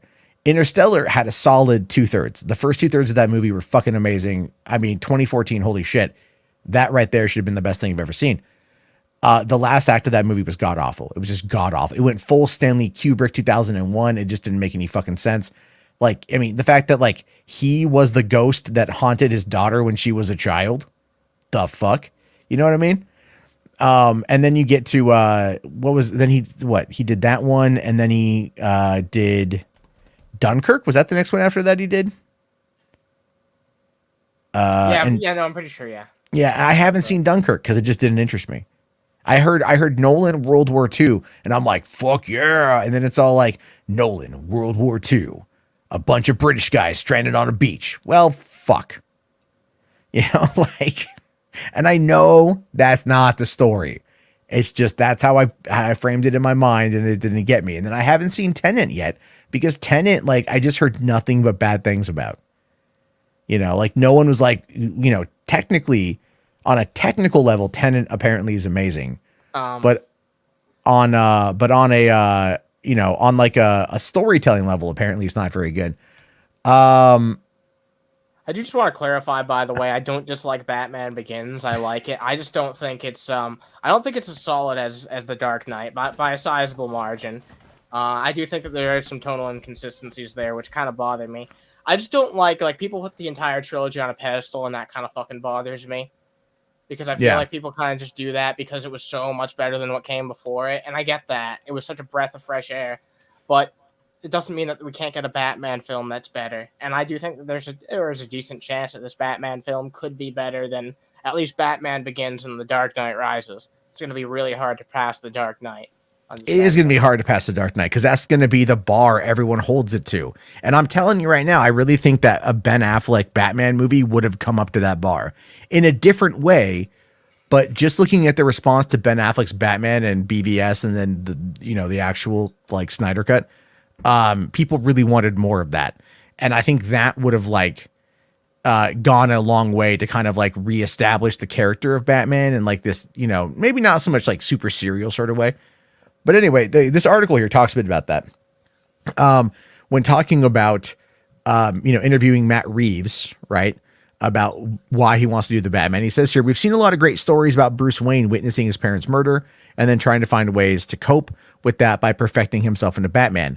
But I wanted to do a story where he's already been through the origins and does not yet really know exactly how to be Batman. It's a year 2 story. And I wanted to connect him not only as Bruce, but as Batman. And then, asks here, could they outdo the Dark Knight trilogy? And I think, look, that was one of the things with with Christian Bale's movies, or the Nolan trilogy is, Bale went into being Batman and he never once looked back. He never questioned it really. He was all in from the beginning, and he never really like played into the psychological part of it as a character. True. And like as kind of like juxtaposing the Bruce Wayne versus the Bruce Wayne versus everything else. It should take the character a while to where he's just thinking himself as Batman. Like it should, there should be like a time frame where he's like conflicted about the whole situation. I do think that makes sense. When we have an old ass Batman, then he can be like thinking himself in Batman's in his head and shit like that. Yeah. But, yeah. Well, and then apparently here, all right. So, okay, so Clark, all right, so this is a producer, Dylan Clark, has told this to Chris Nolan, said this directly, says, look, we're trying to be the best Batman ever made, and we're going to try to beat you. He said, he said that to fucking Nolan himself. Damn, that's imagine going up to like James Cameron and saying like, we're going to make a better Smurfs movie than you, buddy. You use that example of any? I could have said a Terminator film, but we already spent a lot of time talking about Terminator, and I want to talk about a blue alien race on another planet. So I thought about the Smurfs. Oh. So there's haha. Or we're going to do a better bottom of the ocean movie than you, or we're going to do a better action spy comedy movie, which would be True Lies, which is dope. I don't know. Look, either way, when you look at it like this, when you think about this, if they're going to beat out, if they're going to beat out the Dark Knight trilogy, they got a lot to do. Yes. However, what I think is going to make this movie hit, I think, because we're in a different space societally speaking than we were when the Dark Knight trilogy came out. True. Right? I think that this is going to sound really fucking weird, but I kind of stand by this. I think that if Robert Pattinson like just beats the shit out of so many fucking people, it's going to be cathartic for people in that theater. I know that sounds weird, but it's like you're going to be able, because there's a lot of rage out there that people have, right? Look, the last couple years have sucked. We're all been kind of, like dealing with a lot of shit, and people are going to be able to, I think that's one of the reasons why No Way Home is as popular as it is. Sure. It's not because of what's in the movie, but it's also the way that it makes you feel. It makes you feel good. Right, you feel good about what you saw watching that movie because you also remember a simpler time. Yeah. True. The member berries are hardcore, right? They're they're injected right into your vein, and so the member berries are all there. And I think with this case, like it's going to be one of those things where you're just going to watch Batman just go like, "I am rage" or "I am vengeance," with that line, and he's just going to like tear through a shit ton of people. You saw that trailer. That's the best part of the trailer in a lot of people's minds. Oh yeah, bop bop bop bop bop. Who are you? I am vengeance. And you're like, oh, fuck, dude. It's going to fuck him up. And it's going to be something that a lot of people, I think, are really going to get into. So, it's kind of like, again, sometimes as weird as it is to say, with our culture, catharsis comes through many different ways, and violence is one of them. And I say this because if you go back and you look at the Colosseum, right? Why were the gladiatorial games a thing? It was generally because people came out to watch the violence without engaging in it themselves. It was a way, the games were a way to lift morale with the people. The games were a way to also do away with your dissidents, you know, by throwing those pesky Christians to all them lions. But it gave people something to root for, you know, and that's one of the reasons why I think football and sports are as prevalent as they are in our society. Because it gives people someone to... How many fucking people wrap their entire goddamn identity into a sports team? I know, right? Right? It's all about catharsis. When your team wins, you feel like you've won. When your team loses, you feel like you didn't wear your underwear inside out that day, and obviously is what caused them to because I was sitting in the wrong room. Oh, no. I peed standing up. I peed sitting down. I was supposed to pee standing sideways. Yeah. Oh, no, I fucked up. I'm so sorry. You know, I mean, that kind of shit. That's the kind of way, like, that's kind of the way we are. So I feel like this movie could potentially very much be the catharsis on that dark side of things that we need. Yeah. And you know, maybe I'm wrong in thinking that. Maybe I'm psychologically damaged, psychologically broken, which I most likely am. You know, so there's that, and then hold on, there were some fucking cartwheels in the theater and shit. Anyway, I'm gonna be so freaking like lit when that movie comes out. I cannot wait to watch it. You know. Anyway, let's see. Classy here says the Batman is $100 million budget plus marketing. It will make their money back. Oh, dude, it'll make their money back 100%, 100%. So before we dive into the next stuff, there's a couple super chats to get to here, and you guys have been really generous today. Thank you very much. Todd Fayer with $20. Thank you.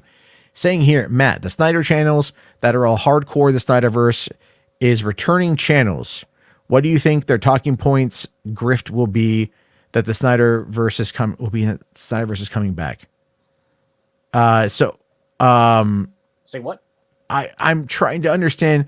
Now, are you saying like the hardcore channels, like they have their return on investment is coming to an end?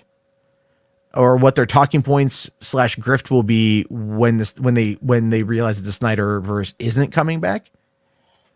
I would really like an update on what you mean on that one. You know. Okay, I'm just trying to see here. All right, Feige. I'm just looking at Todd's other comments here. Okay, I just want to make sure here. People can have fantasy movie booking about the Snyderverse, but it's over. After the Flash, Affleck is done. That's just a fact. I mean, okay.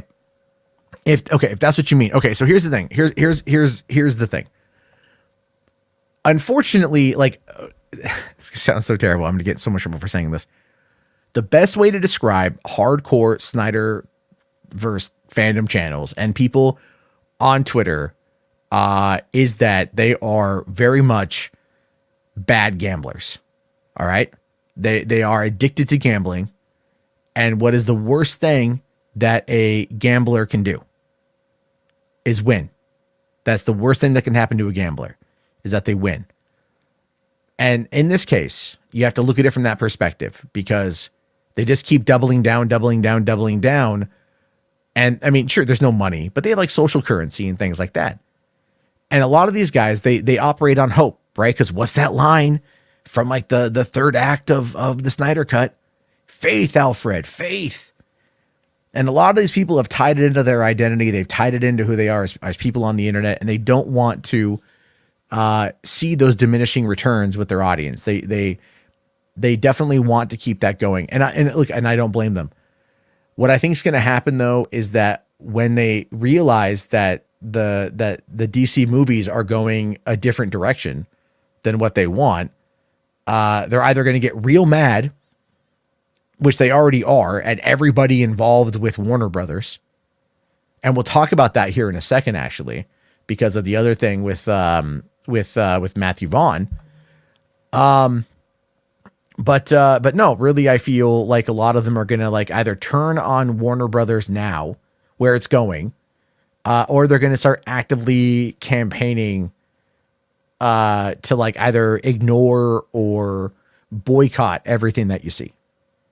When in reality, there's a small number of people that aren't really going to do that much, and people are going to run out. Look, here's the thing. The highest grossing DCEU film or DC film in 2022 is going to be the fucking Batman. Number 2 is going to be Aquaman. Number 3 is going to be Black Adam. Number 4 is going to be The Flash. And number 5 is going to be Shazam. And that's a lot of movies coming out from Warner Brothers next year. Right? No, Shazam is 2023. Sorry. So there's 4 films coming out next year. And obviously they want to make money, but again, I see the Batman leading the pack and setting the tone. And it's just going to screw with everything else. You know what I mean? So, that's kind of how I see it. And I hope people can figure out a way to transition their channels to talk about other things. And some of them have, but look at it like this. Look at it like this, right? You've got, Dave Pena, the film junkie. He was talking about how, Dave's a rational, reasonable guy. We poke at each other on Twitter, but he's a rational guy and I appreciate him. And he was out there saying like, I would be okay with the Snyderverse continuing in graphic novel form. And he was roasted by people for saying that. Right? He was roasted by people for saying that he wanted to be in graphic novel form, or he'd be okay with it. Because the diehards, the purists are out there and they're saying, no, we don't want that. We don't want that. We don't want that. We don't want that. We want, we want to attack other, we want the movies or nothing, Zack Snyder or nothing.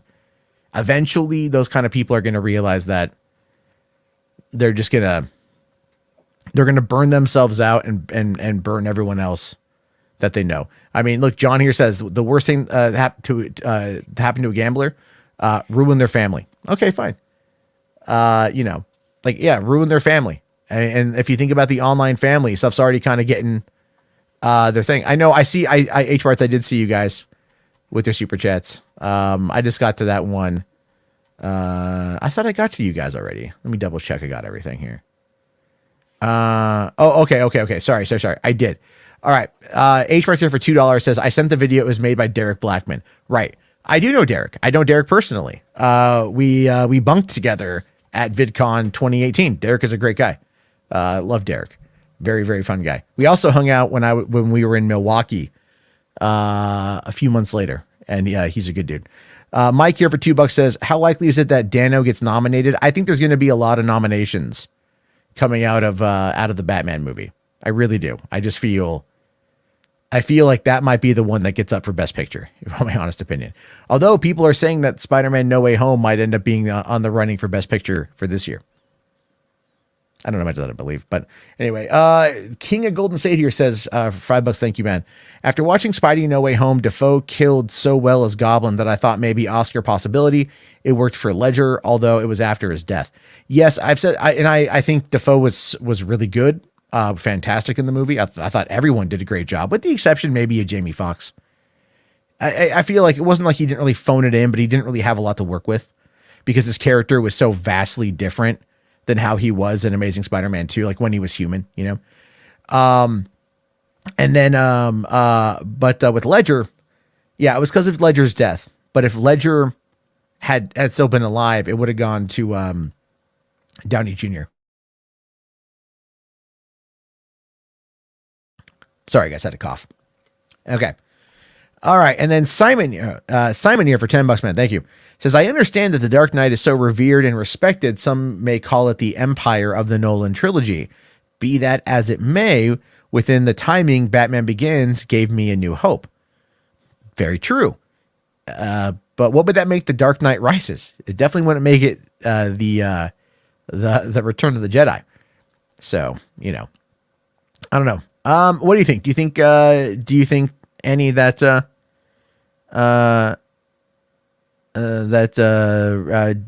Dark Knight is like the Empire Strikes Back?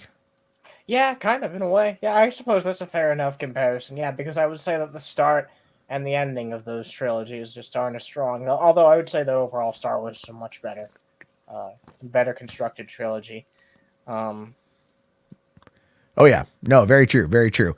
All right. Thank you for that one, Simon. Also, we got 104 people watching right now. If you guys want to slap on that like, let's try to get to 50 likes. That'd be fantastic. Thank you guys very much. We got 43, only 7 to go. And then, all right, there's still a couple things to get to here. We'll get to this one. This is the big thing. This is what's been going on today. Matthew Vaughn wants to make a colorful Superman movie with Henry Cavill. And he said, basically, I'm just going to kind of summarize this here.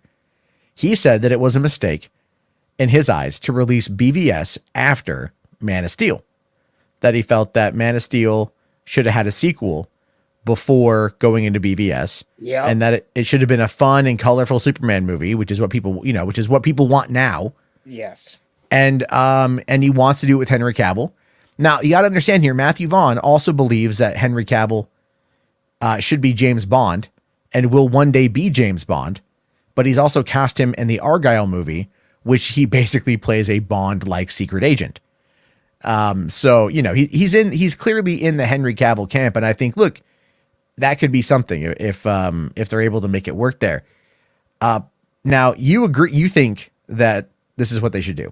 Oh, no. Yeah. Well, I mean, this is what they should have done. I don't know if this is necessarily the go now. I mean, I think this would be a good move because I just want to see Henry Cavill back in the role. So yeah, I want this now. But no, more importantly, this is what should have happened. This should have happened before BVS. It was a mistake to do that. Also should have done at least one solo Batman project. I could go on about it. I probably will do a video someday about how I would have set it all up.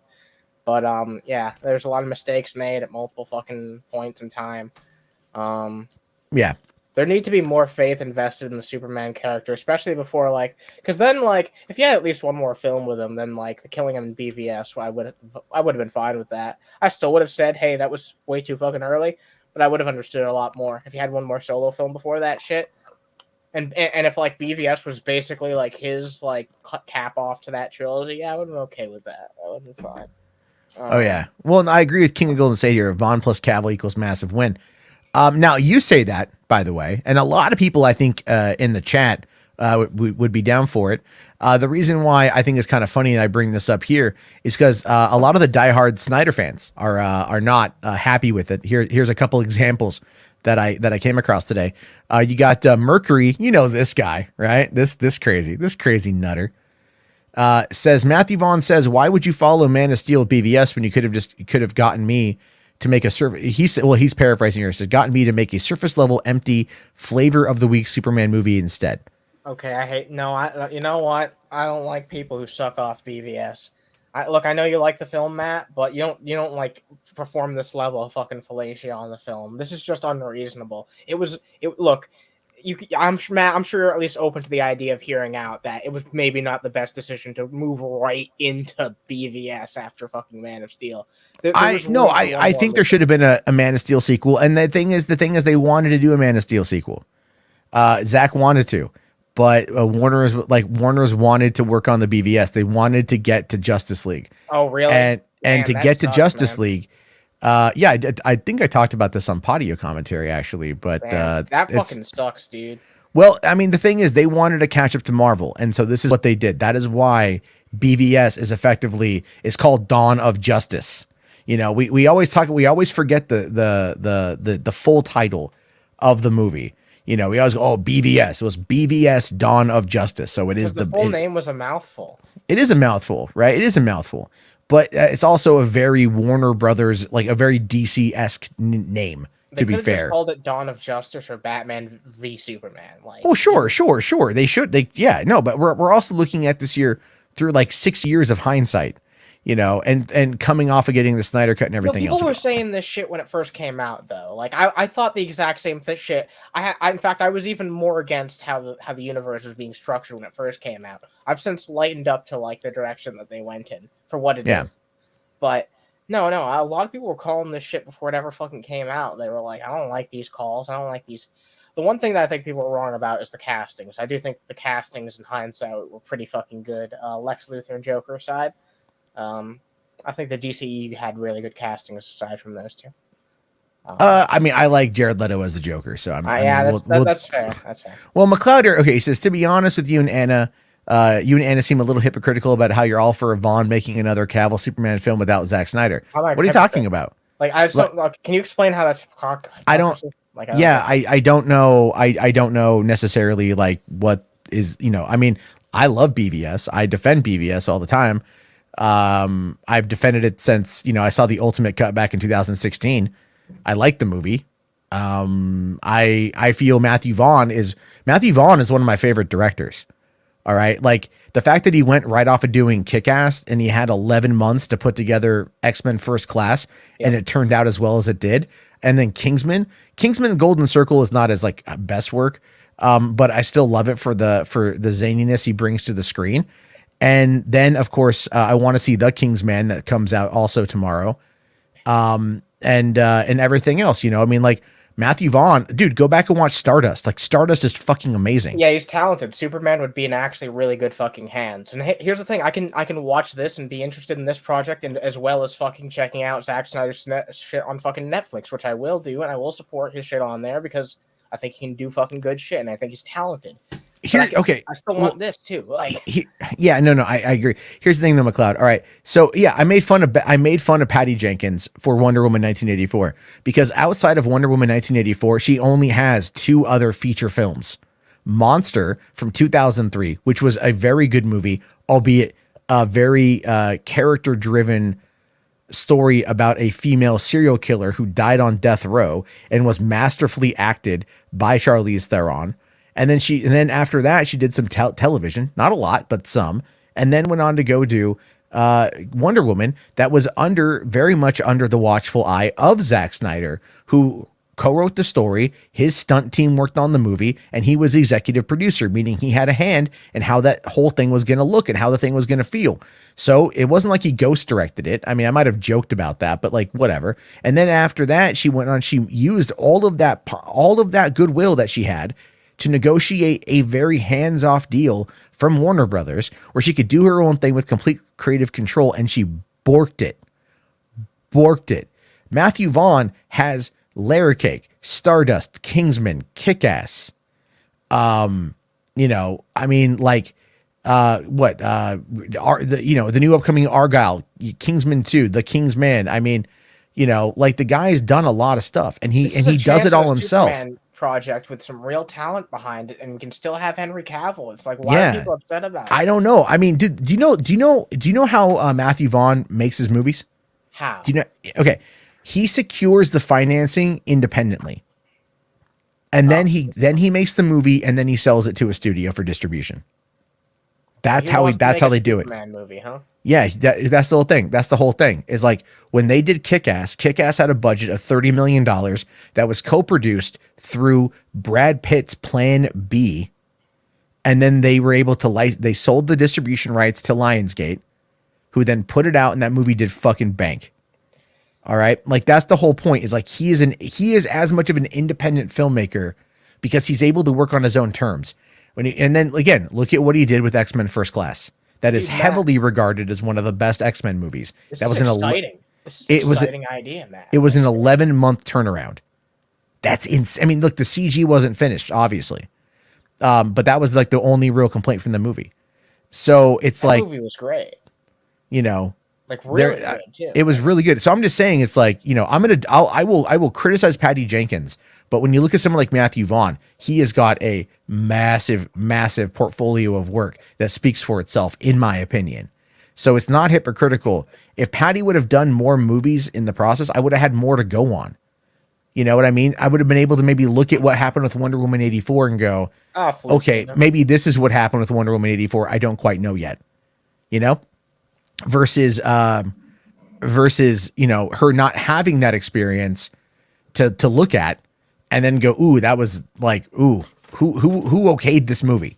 You know what I mean? I don't like this idea that either like Zack Snyder has to be this completely infallible human being or like a terrible piece of shit who never gets anything right. It's like sometimes he gets things really right. Sometimes Zack has some great fucking ideas. Sometimes Zack has some ideas that aren't so great. And sometimes Zack has ideas that completely fucking suck. He's a regular human being just like everybody else. He doesn't get it right every single fucking time. Yeah. No, I agree. I agree. All right. Well, okay. So here's the thing with that. I just want to also take a look here because, I know Hawkeye dropped and I see you guys in the chat about it. Look, you got other people that are complaining about this too. This guy here, Ivan, who cries. He's definitely crying here. Says, I will single-handedly keep him away from the character if I have to, even though Matthew Vaughn would completely knock Superman out of the park. And then Steven of the Ayer Nation. Gee, I wonder what he's a fan of. Look at his profile here is of David Ayer. Look at this. Look at this, right? Army of the Dead. Yeah, obviously. Snyder Stan. Just in case anyone, Matthew Vaughn needs reminding, Man of Steel and Batman v Superman are beautiful works of cinema. Thank you. Was he he's not attacking those movies. People wanted, dude, you know when people complain? Like even Snyder fans have complained about like the lack of a bright and colorful Superman. And even Henry Cavill at this point wants there to be a bright and colorful Superman, the character that he knew growing up. You can already tell that like him and Joss Whedon, remember that from a couple weeks ago when there was an interview and he talked about how him and Joss Whedon were collaborating on Superman's character and trying to make him more bright and hopeful because that was what like they wanted to do with the character. And then all of a sudden there was a bunch of these kind of accounts that were just attacking him going like, fuck Henry Cavill. That was a big thing. That was a big problem back then. It's because these people, this fan base, can never fucking be happy.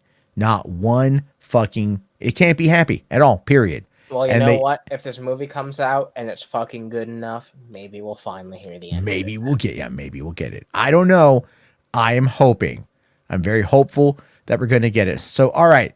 Well, so I'm just trying to like run us through these last couple topics here because I know Hawkeye dropped. I want to go watch it. I'm pretty sure you want to go watch it. Yeah, me too. And there's some stuff there. So, oh, darn it. Hold on. I accidentally closed out the article. I thought I'm an idiot. All right. Hold on here. It's because it's, oh, shoot. This is what I hate when I fuck shit up. I thought I had the article. I did not have the article. And okay, there we go. Let me just get this one here. All right, we're talking about the Punisher, guys. This is what happens when you try to do it live. Oh yeah, I have opinions on that. That's the entire reason why I came in. I know. Me too. I have a lot of opinions, and there's actually a lot to get through on this one, which is why this particular subject is going to be interesting. I kind of thought Dane from Force Adversity would be coming on because I know he did like a 45-minute video talking about this. Damn. But so here's the thing. By looking at the logo here or the today's thumbnail, we can see that the Punisher has changed his logo a little bit. It looks a little bit different. And according to comicbook.com, the Marvel officially changes Punisher logo in new series, right? So this is just a new series that we don't know exactly if it's going to be like a multiverse story. Have they clarified? I don't believe so. This is kind of it's a new run, Punisher, right? It's just a new run. Okay. So it's probably not going to be. It's probably not going to end up being permanent. Probably not. But like, do you think that they're being? I wonder how specific they're being about this because like if they're not being intentionally like specific about it, then kind of makes me wonder if this kind of publicity stunt, you know. Well, I mean, all of this shit effectively turns into a publicity stunt, but this is what it says here. It says the House of Ideas is building the Prestige series as the definitive culmination of Frank Castle's journey in the Marvel universe. So they're pulling out all the stops for it. I always hate when they say that because, the character's never going to end up going away. They might delay it for a bit, then bring a new one back. But it's set to come out in March, and the series will feature 13 oversized issues, set to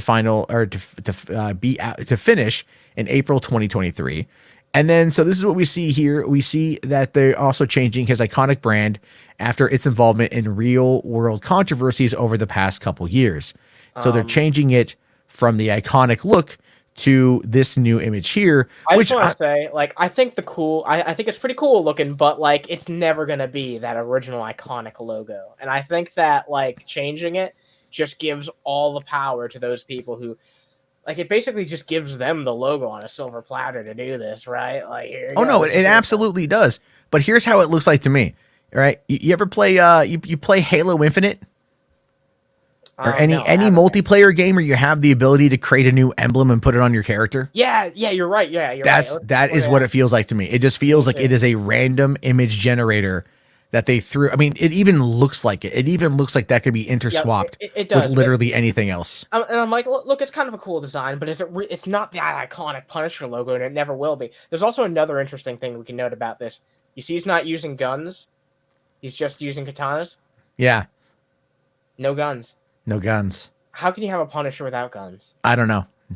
I don't get it. That's like, so stupid to me. I mean, maybe you can go around and decapitate people. That'd be still kind of cool. Well, I'm pretty sure that's for other characters to do. That's for other characters to do, though, man. Like, yeah. Like, whatever. Well, okay. So according to the guy writing it, he says here, after writing the Punisher over the years, I've always been fascinated by the character of Frank Castle, what moments made him the Punisher, even before that fateful day in the park. And how far will he go to win the war that has consumed his life? And a spoiler, as far as it damn well takes. The story is destined the next step in the dark and tragic evolution of Frank Castle, from the troubled kid to heroic soldier to revenge-driven vigilante to the duly anointed king of killers.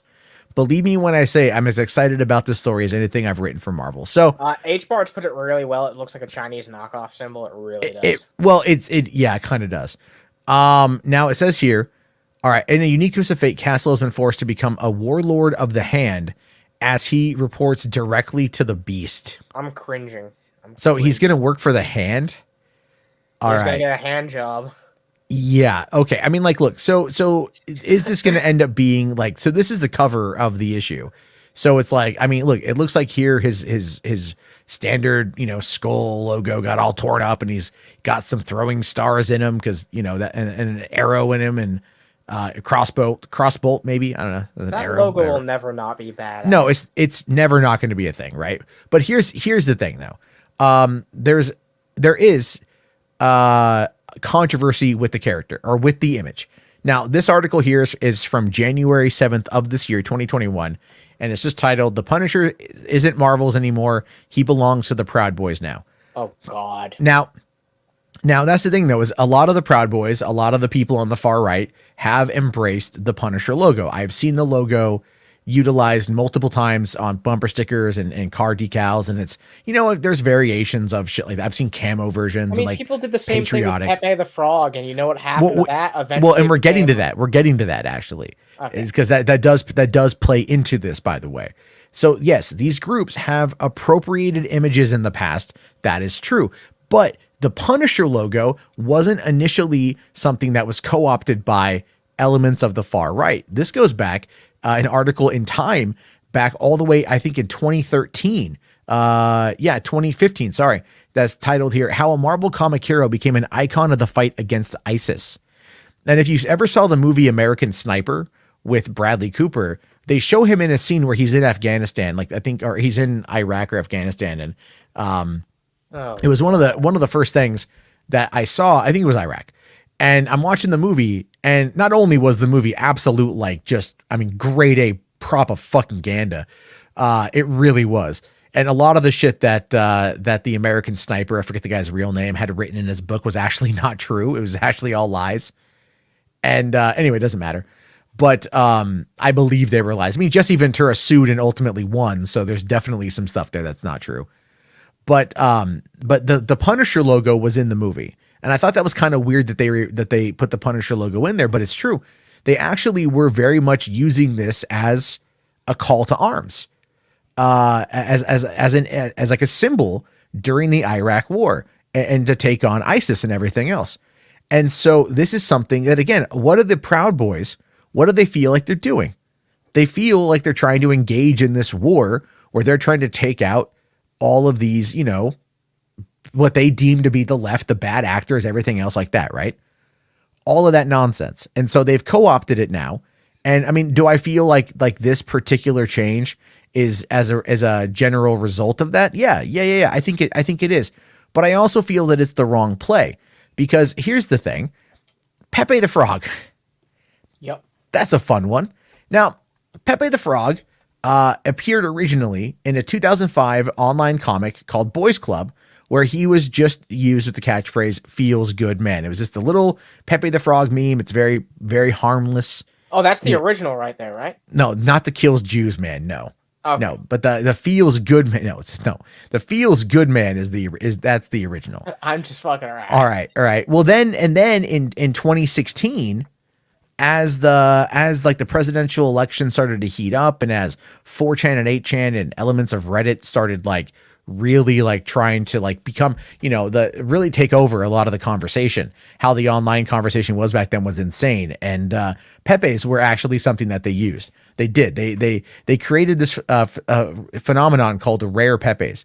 Now, the thing is, this interview or this article here on the ADL is heavily biased, and it was heavily mocked. I even mocked it back in the day when it came out, because the ADL was referenced by Hillary Clinton's campaign to claim that Pepe the Frog was a hate symbol, and they jumped on this shit. Now, the thing with this is, you can see here some of the other images that were used for Pepe. Oh my God. Very terrible stuff. Very, very terrible stuff. All right, Matt. Like, let's not say all that. No, well, I'm using it as an example. I'm not condoning it, obviously. No, I get it. But the thing is that this was created by a guy named Matt Fury, or Furry.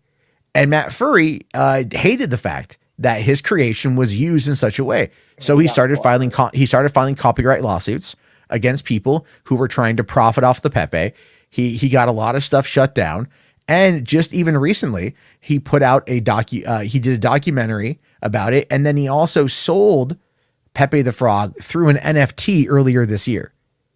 Are you fucking kidding? I'm serious. Yeah. So Matt Fury decided to come back and reclaim his creation and take it back from the right.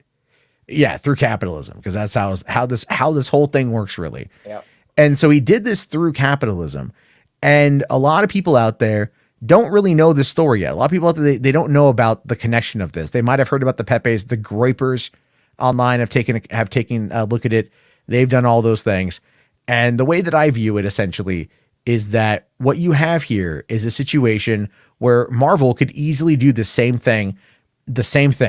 Bring back John Bernthal as the Punisher and put him up against a shit ton of white nationalists. Yep, exactly, right. And white supremacists, and have him like, you know what you do? You have a Punisher storyline where you basically, you showcase like another insurrection. You have another white supremacy, white nationalist led insurrection, and the Punisher is tasked to go in and to take out the leaders of it. And that's just him assassinating all of the leaders of this shit that pushed propaganda. And there you go. The people will never use the symbol ever again. They will never use the symbol ever again. They will hate Marvel. They will, you know what? Marvel will be fine with it. The things are all going to watch it anyway. It doesn't matter. They'll be all upset online through their alt accounts, but they're all going to watch it. Yeah, they're all going to watch every single episode so they can nitpick it online. They're going to do all that shit. And that's what you do. You turn it into a political story where you're like, yeah, this is how we do it. This is how we take back the meme. And then, but not this. This is cringe. Not this. This looks. Cringe. I mean, look, it's not like the worst logo on the planet. It's not. All right, but it doesn't suit the character. It feels just kind of, yeah. If you showed me this and you were like, this is like an alternate like take on Punisher from a different universe, I'd be like, okay, yeah, he uses swords and shit. That's actually kind of cool. But if you're telling me this is 616 Punisher, go fuck yourself. Like, yeah. So it's one of those things. Is that's what I'm talking about here. It's really, it is really that. Like, that's how you do it. And unfortunately, I don't think that's gonna fucking happen. But this won't last. No, they'll go back to the original logo. They're gonna go back. I mean, look, the thing is, these characters always have it like that. These realities are all, like these runs are never permanent. Yep, female Thor. Yeah, I mean, it's being turned into a movie, but it's not gonna last. It's gonna be the one movie thing. Even Sam Wilson as Captain America, he is not a Captain America in the comics anymore.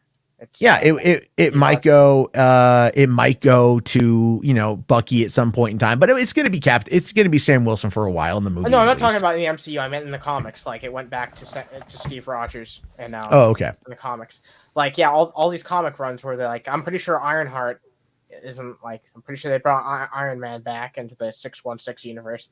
So yeah, these runs where they like try and be like, this is for permanent.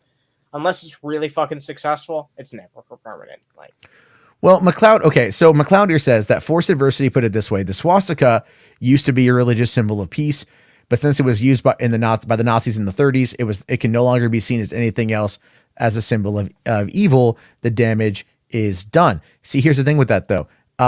Maybe in Western culture that's the case, not in Eastern culture. True. Not in Southeast Asia. Yep. Southeast Asia, the swastika is still heavily used. Where it's from, right? I'm pretty it's sure where it's actually in a number of like religious texts. Like I think it's even in like the, it's the thing is though, the swastika, the Nazi version of the swastika is tilted on its axis. Yep. It's like 45 degrees. Yeah. Yeah, I think so. Right. And so I'm not trying to say, oh, bring the Swazi back. Fuck that shit. I hate that symbol. Yeah. Right. But what I'm saying here though, is like in the West, yeah, sure, fine. And you know what, with good reason, but you're never going to get rid of it. It's never going to go away. So why not try to reclaim it? Why not try to take back that power? I'm not saying like bring back like, the red and white swastika, but just right side up and not at an angle and be like, hey guys, it's the new Swazi. Don't do that. But like people out there, it's been a symbol for thousands, for tens of thousands of years, or I don't know. I'm probably over. It's going to be interesting to see what happens in regards to that as like, we have a more global culture as time goes on, hopefully. Yeah. I mean, and the thing is, I'm not saying like, if they found a way to like take it back, by all means, like find a way to do it. What I'm saying in this moment here is if Pepe the Frog, which was heavily prevalent at the beginning, at the Trump, leading up to the Trump administration, has been able to be taken back by its original creator. I see no reason why, why Marvel can't do the same thing. You know what I mean? And so I don't think the damage is done. I don't, if people had, fucking Punisher logos on their shields as they stormed the Capitol and were beating cops to death, that's a different story. All right. Yeah, if that was the rallying cry, it's a different story. I saw more dudes with like Spartan logos and shit. Maybe if the president went around with like a Punisher label on his fucking coat, then we'd be having a different conversation here. You know what I mean? So it does matter. It will all a swastika on its axis will always be associated with the Nazis. The swastika in and of itself will always be associated with the Nazis. Damn, but the thing is, there are more people in Southeast Asia than there are here. There are more people in China than there are here. And we are not the center of the fucking planet. 330 million of us in this country alone. We are dwarfed by numbers in China and in Asia and in Russia. We are dwarfed. 7.8 billion people. We're 330 million of that. Come on, dude. Look, I don't mean to be a dick, but it does kind of come across as culturally insensitive. I'm being kind of honest. Like it's. Could we create that? Could we actually mount that as an argument? Right? What? Like, kind of go like, well, it's really culturally insensitive to try to ban the swastika when so many people around the world use it. And I'm kidding, obviously. Right? I mean, if it's the one actually being used by people today in Southeast Asia, then let's like be understanding. Like that's all I'm saying is like, it's like you can look, the Punisher logo is not the swastika. Let's be fucking clear. It's not. It's completely different. It's not the swastika. So it can be reclaimed. It's a fucking comic book logo. Yeah. Jesus Christ. It's not the end of the world. And I like Dane. I wanted Dane on to have the conversation. I was supposed to go on his stream last weekend. And everything else, but I overslept and whatnot. And so I wasn't able to do it. But it's like I like Dane. I want to have the convo with Dane because I feel like this is something that can be taken back. And you know what? They should take it back. Because why the fuck should those assholes have the ability to destroy what something else is? They shouldn't have that power. Yeah. That's all it is. I mean, that skull is when I'm like, dude, come on, man. So the American flag was also used. You know what? Should we, who was who made the American flag? What you guys say about that? Like, I'm just saying, it's people went in there, they beat guards with American flags, right? Yeah. Like it's such a weird argument. It's like, it's a death's head logo. Wait, what? Now listen, no, the okay, hold on. The death's head logo it was Martha Wash. Thank you. Yeah, you're right, Kira. I was wrong. A death's head logo was created for Heinrich Himmler and the officers in the Third Reich. the SS officers in the Third Reich. It was specifically designed as an insignia and jewelry to showcase their specific standing within that organization. All right. So it's like, you can't, I mean, it's not the same thing as a fucking Punisher logo. Like, it's just not the same thing. I'm sorry. Right now, Tony here makes a point, and he says people had no issues with the Confederate flag until Dylan Roof happened.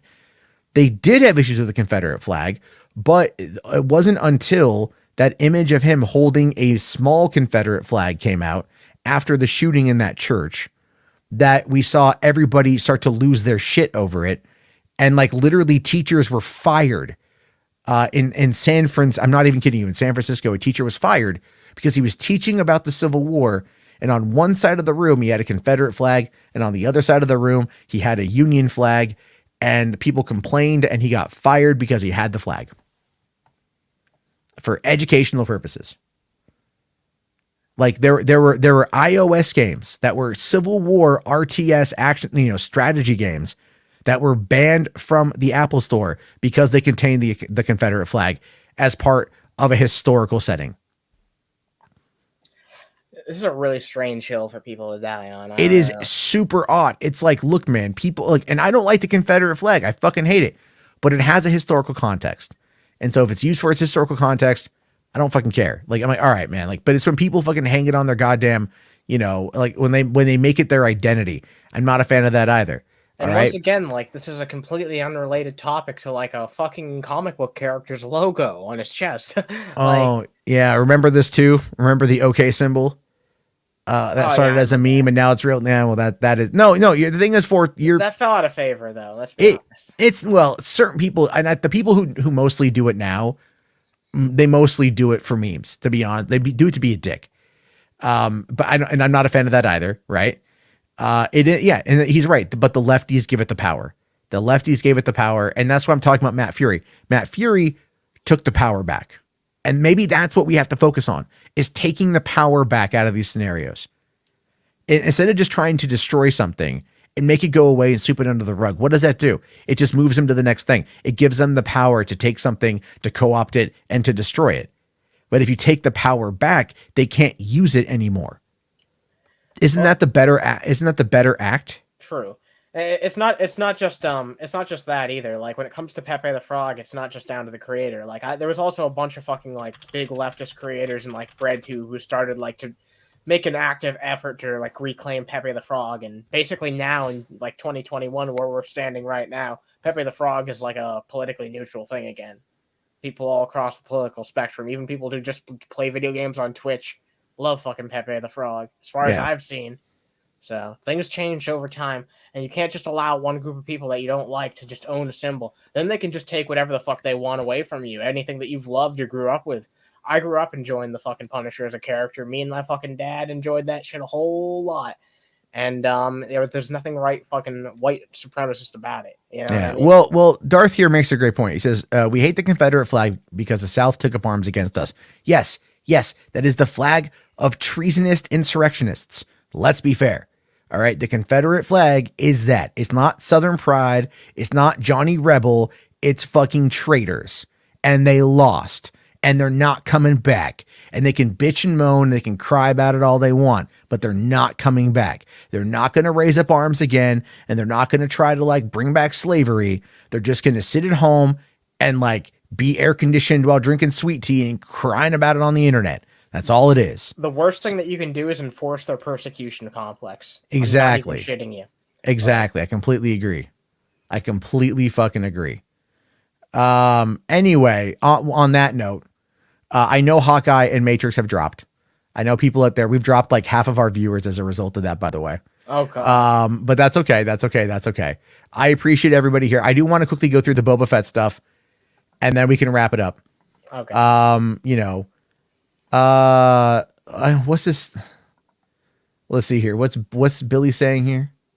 Wow, we a democratic chat. I mean, is he saying anything else? I can't see. So if people if mods are blocking it, I have no way of seeing it. Well, no, you have to hit top chat sometimes. Oh, okay. Well, I'm hitting live chat on the YouTube. Yeah.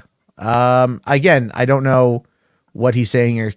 Concealed carry is nice to have, especially when blue-haired dick having women with. Okay, dude. I mean, come on, man. Wah, wah, wah. Wah, wah, wah. All right, come on. Like, is it a joke from like 2015 here? All right. I'm just gonna 15 more like it. Yeah. All right. I'm just gonna put him in timeout. All right. Look, I'm putting you in timeout because you can ask the question without just being a cock waffle. Yeah, seriously. Yeah, that's basically all it is. Just don't be a cock waffle, dude. Come on. If you want to ask hard questions, we're not against talking about hard questions. All right, but you just do it in a way that's actually gonna, like, I don't know, make sense. Yeah, as long as you're not a dick, I'll answer all the hard throbbing questions you have. Oh my. Mm-hmm. Okay. Well then, so let's move over here to the final topic of the night, because this has been a very weird episode of Hwad. And this is potential spoilers for fucking Boba Fett. Maybe I should have said that before I brought it up on the screen. Anyway, potential spoilers for Boba Fett. Don't know how true these things are. Thought it'd be kind of fun to go through as the show's coming up on the horizon here. And yeah. So you guys, if you don't want to get spoiled, potentially, maybe now it's time to bounce. After the SpiderMan stuff, I'm kind of okay with being spoiled. Yeah, me too. I kind of okay with it. But all right, let's this is on 4chan. And the guy said it was on 4chan and then it was just taken down. Because mods on 4chan will get rid of shit that they want to get rid of. If you don't know how 4chan operates, you're never there. All right. So it says here that according to this dump, that this is why I don't believe it, by the way. The main antagonist is Kira, played by Emilia Clarke. So this is like 15 years after the events of 20 years after the events of fucking Solo, right? Oh, Kira's gonna be like in her 40s now, I think. Yeah, about 20 years. All right. An elderly Cad Bane is her right-hand man. Dude, if you give me a Cad Bane in live action, I'll love you. That's all I'm gonna say about that. But Cad Bane is played by one of the Mando stuntmen, but is voiced by Corey Burton, who I'm assuming voices Cad Bane in the animated show. Looks cool in live action. The duo are the big bads of the series. Okay. Boba goes around uniting Mad Max-esque gangs and minor syndicates who are at each other's throats after Jabba's demise. But keep in mind, it's been 5 years after Jabba's demise at this point in time. 5 years. So almost 5-6 years maybe. So if they're still at each other's throats after that much time, that's going to be a lot of work. The Crimson Dawn at the same time are trying to gain a foothold on Tatooine. They view Boba as a threat and send various bounty hunters after him, including Black Kristanen, the Wookiee. I don't know who that is. That's maybe something from Legends, or maybe the new canon. I'm not too sure. Black gives Boba a brutal beatdown similar to the Mudhorn battering Din in season 1 of Mando. Boba gives it his all though and gains Black's respect. Various other bounty hunters go after Boba, but he defeats all of them because he's the GOAT. Boba's the GOAT. The GOAT. All right. Boba, when he visits one of the cities, is approached by a street girl. He views her like himself when he was young, and he takes her somewhat under his wing as a protege. Yes, I know folks will moan at this, but the actress is really good. She's an important catalyst for later. I mean, that does seem to be kind of a thing with stuff that Filoni's involved in. Yeah, I mean, they're going to want at least something that appeals to kids, right? Oh, yeah. I mean, Ahsoka Tano. Mando, like... Yeah. Well, not only that, but you got like Ahsoka Tano in Clone Wars. That's a very good point. Actually. And then you've got Omega and Bad Batch. You know, I mean, like, look, there's parallels, and I'm fine with that. I love both of those characters. I don't think anyone's going to have a problem with this. Well, certain people are going to be crying, but the rest of us are just going to be happy that Boba Fett's back. Sure. Yeah. Muchi from the Bad Batch is in the show. Bib owned her and mistreated her. Oh, really? Okay, so Muchi was a Rancor in Bad Batch, which we thought was the same Rancor that died under Jabba's palace in Return of the Jedi. So if it's Muchi from Bad Batch as another Rancor pops up, that's going to be dope. Boba tames her and uses her as what the fuck? Boba tames a Rancor and uses her as a mount? Yeah, that's a thing that can be done. You can tame. I mean, I know it can be done, but it's like, okay, listen. Like, part of me that sounds kind of dumb, but another part of me is like, yo, Well, wasn't there a part in Mando where where the dude was like, "Hey, your people are really good at taming shit." Like, he didn't actually come out and say that, but like, apparently Mandalorians are good at taming beasts. So that's not that. Well, he's not a Mandalorian, but he kind of is one. Depends on the canon, I guess. I don't know what they'll do. I don't know what they'll do with this, but that is pretty fucking badass, I have to say.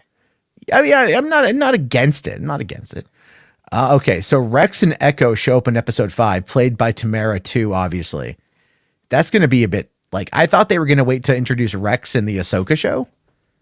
But I mean, if they give us Rex and Echo, I mean, for one, why is it Rex and Echo and it's not Hunter, or Crosshair or Wrecker, or Tech, like the other Bad Batch members? Yeah, that's weird. So like, and Hunter would be the one that would look. I mean, Rex would obviously look a lot like Tamara, because they're both from the same clone, and Echo would as well because he also was a standard clone. However, Tamara has only just in a recent photo of him with some Boba Fett merch, it showed him growing a beard. And a lot of people were speculating that the Ahsoka show is going into production early next year. And that's entirely possible that he could be growing out a beard to play Rex. Tamara Morrison's going to be doing a lot of shit, isn't he? Hey, man. Fuck yeah. I'm hoping. See, I know everyone's all excited for him to play Boba, which I am too. But for some reason, like, him playing Rex is like way more important to me. I don't know why. Imagine if he was half the characters on like a show. That'd be fucking crazy. Yeah. Just like what's his name? The guy who played all the Oompa Loompas in the 2005 Willy Wonka movie. Oh, right? Yeah. I want to say it's not. Yeah. It's I remember that. I don't remember his name, but I almost want to say Dat Fan. No, he was a comedian out of San Diego. Anyway, all right. So he has his Endor uniform and the Bad Batch cloak poncho thing. Echo looks good too. His skin tone is mostly normalized. He has a new hand. Despite their age, they both still got stamina. Rex's reasons for seeking Boba aren't made clear as they're interrupted by more bounty hunters led by Bosk. That's going to be, I have a feeling Bosk is going to show up. I always thought that. Boba and Bosk fight, but Bosk compliments him for his achievements thus far in uniting the underworld, and it's nothing personal. Boba, Rex, and Echo and Fennec mop the floor with the bounty hunters. Boba spares Bosk, and Bosk then has a drink with Boba, Shand, and the clones. Rex says he'll be in contact with Boba once again. Boba deals with the issues he currently has. Rex and Boba leave. Okay. After Boba unites the gangs, various hunters failed to kill him and Shand. Kira finally allows Bane to try at Boba again. Now, see, that's the thing people are wondering about, right? So, in one of the deleted scenes, or it was in the unfinished episodes of the Clone Wars, Boba and Cad Bane have it out. Like, young Boba goes after Cad, and that is and like Cad survives, but that's how Boba gets the ding in the helmet. And so a lot of people are like, so people have been really that's what he says here. They go at it again. Damn. So I think that's a continuation from that deleted scene, which is something a lot of diehard Clone Wars fans really want to see pop up in the live action. So maybe. All right. So Bane scouts the area and notices Boba's affection for the girl mentioned earlier. Boba is starting to view her like a daughter. Bane kidnaps her and contacts Boba, who is shocked Bane is not dead. Bane and Boba duel it out one last time. Boba wins. Cad Bane finally hits the bucket. See, I don't like that. You can't kill Cad Bane, dude. You can't. I don't know about that. You can't kill Cad Bane. All right, like you just can't do it. The girl is okay and comes to live with Boba and Fennec. Boba starts to train her. Kira is still out there and isn't dealt with. She decides to hold off on further advances to Tatooine after Bane's death. Rex once again arrives. This time, Echo is not with him. He's with Din. Din tells him that they are going to attempt to take back Mandalore, and Din wants Boba by his side. Continued in Mandalorian season 3. I mean, okay. Like, yeah. Will this season end with a direct tie into Mandalorian season 3? Of course it will. Yeah. I mean, 100%. Like, that's not even a question. These two shows are going to work together and off each other. Like poetry, it rhymes. Yeah. DeGrassi here says Cad Bane is still alive in the sequel trilogy era. Is he? What? I don't know that.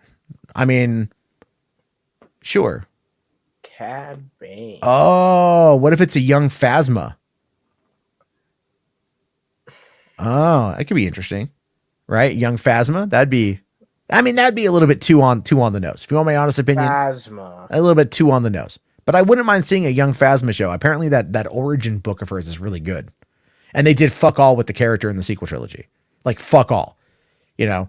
I'm not even a big Gwendolyn Christie fan, and like I even felt they fucking did that character dirty. Well, I mean, my instinct was just to be like, fuck Phasma, but I mean, Boba Fett wasn't that outstanding in the original trilogy. He had a few cool lines. He looked cool.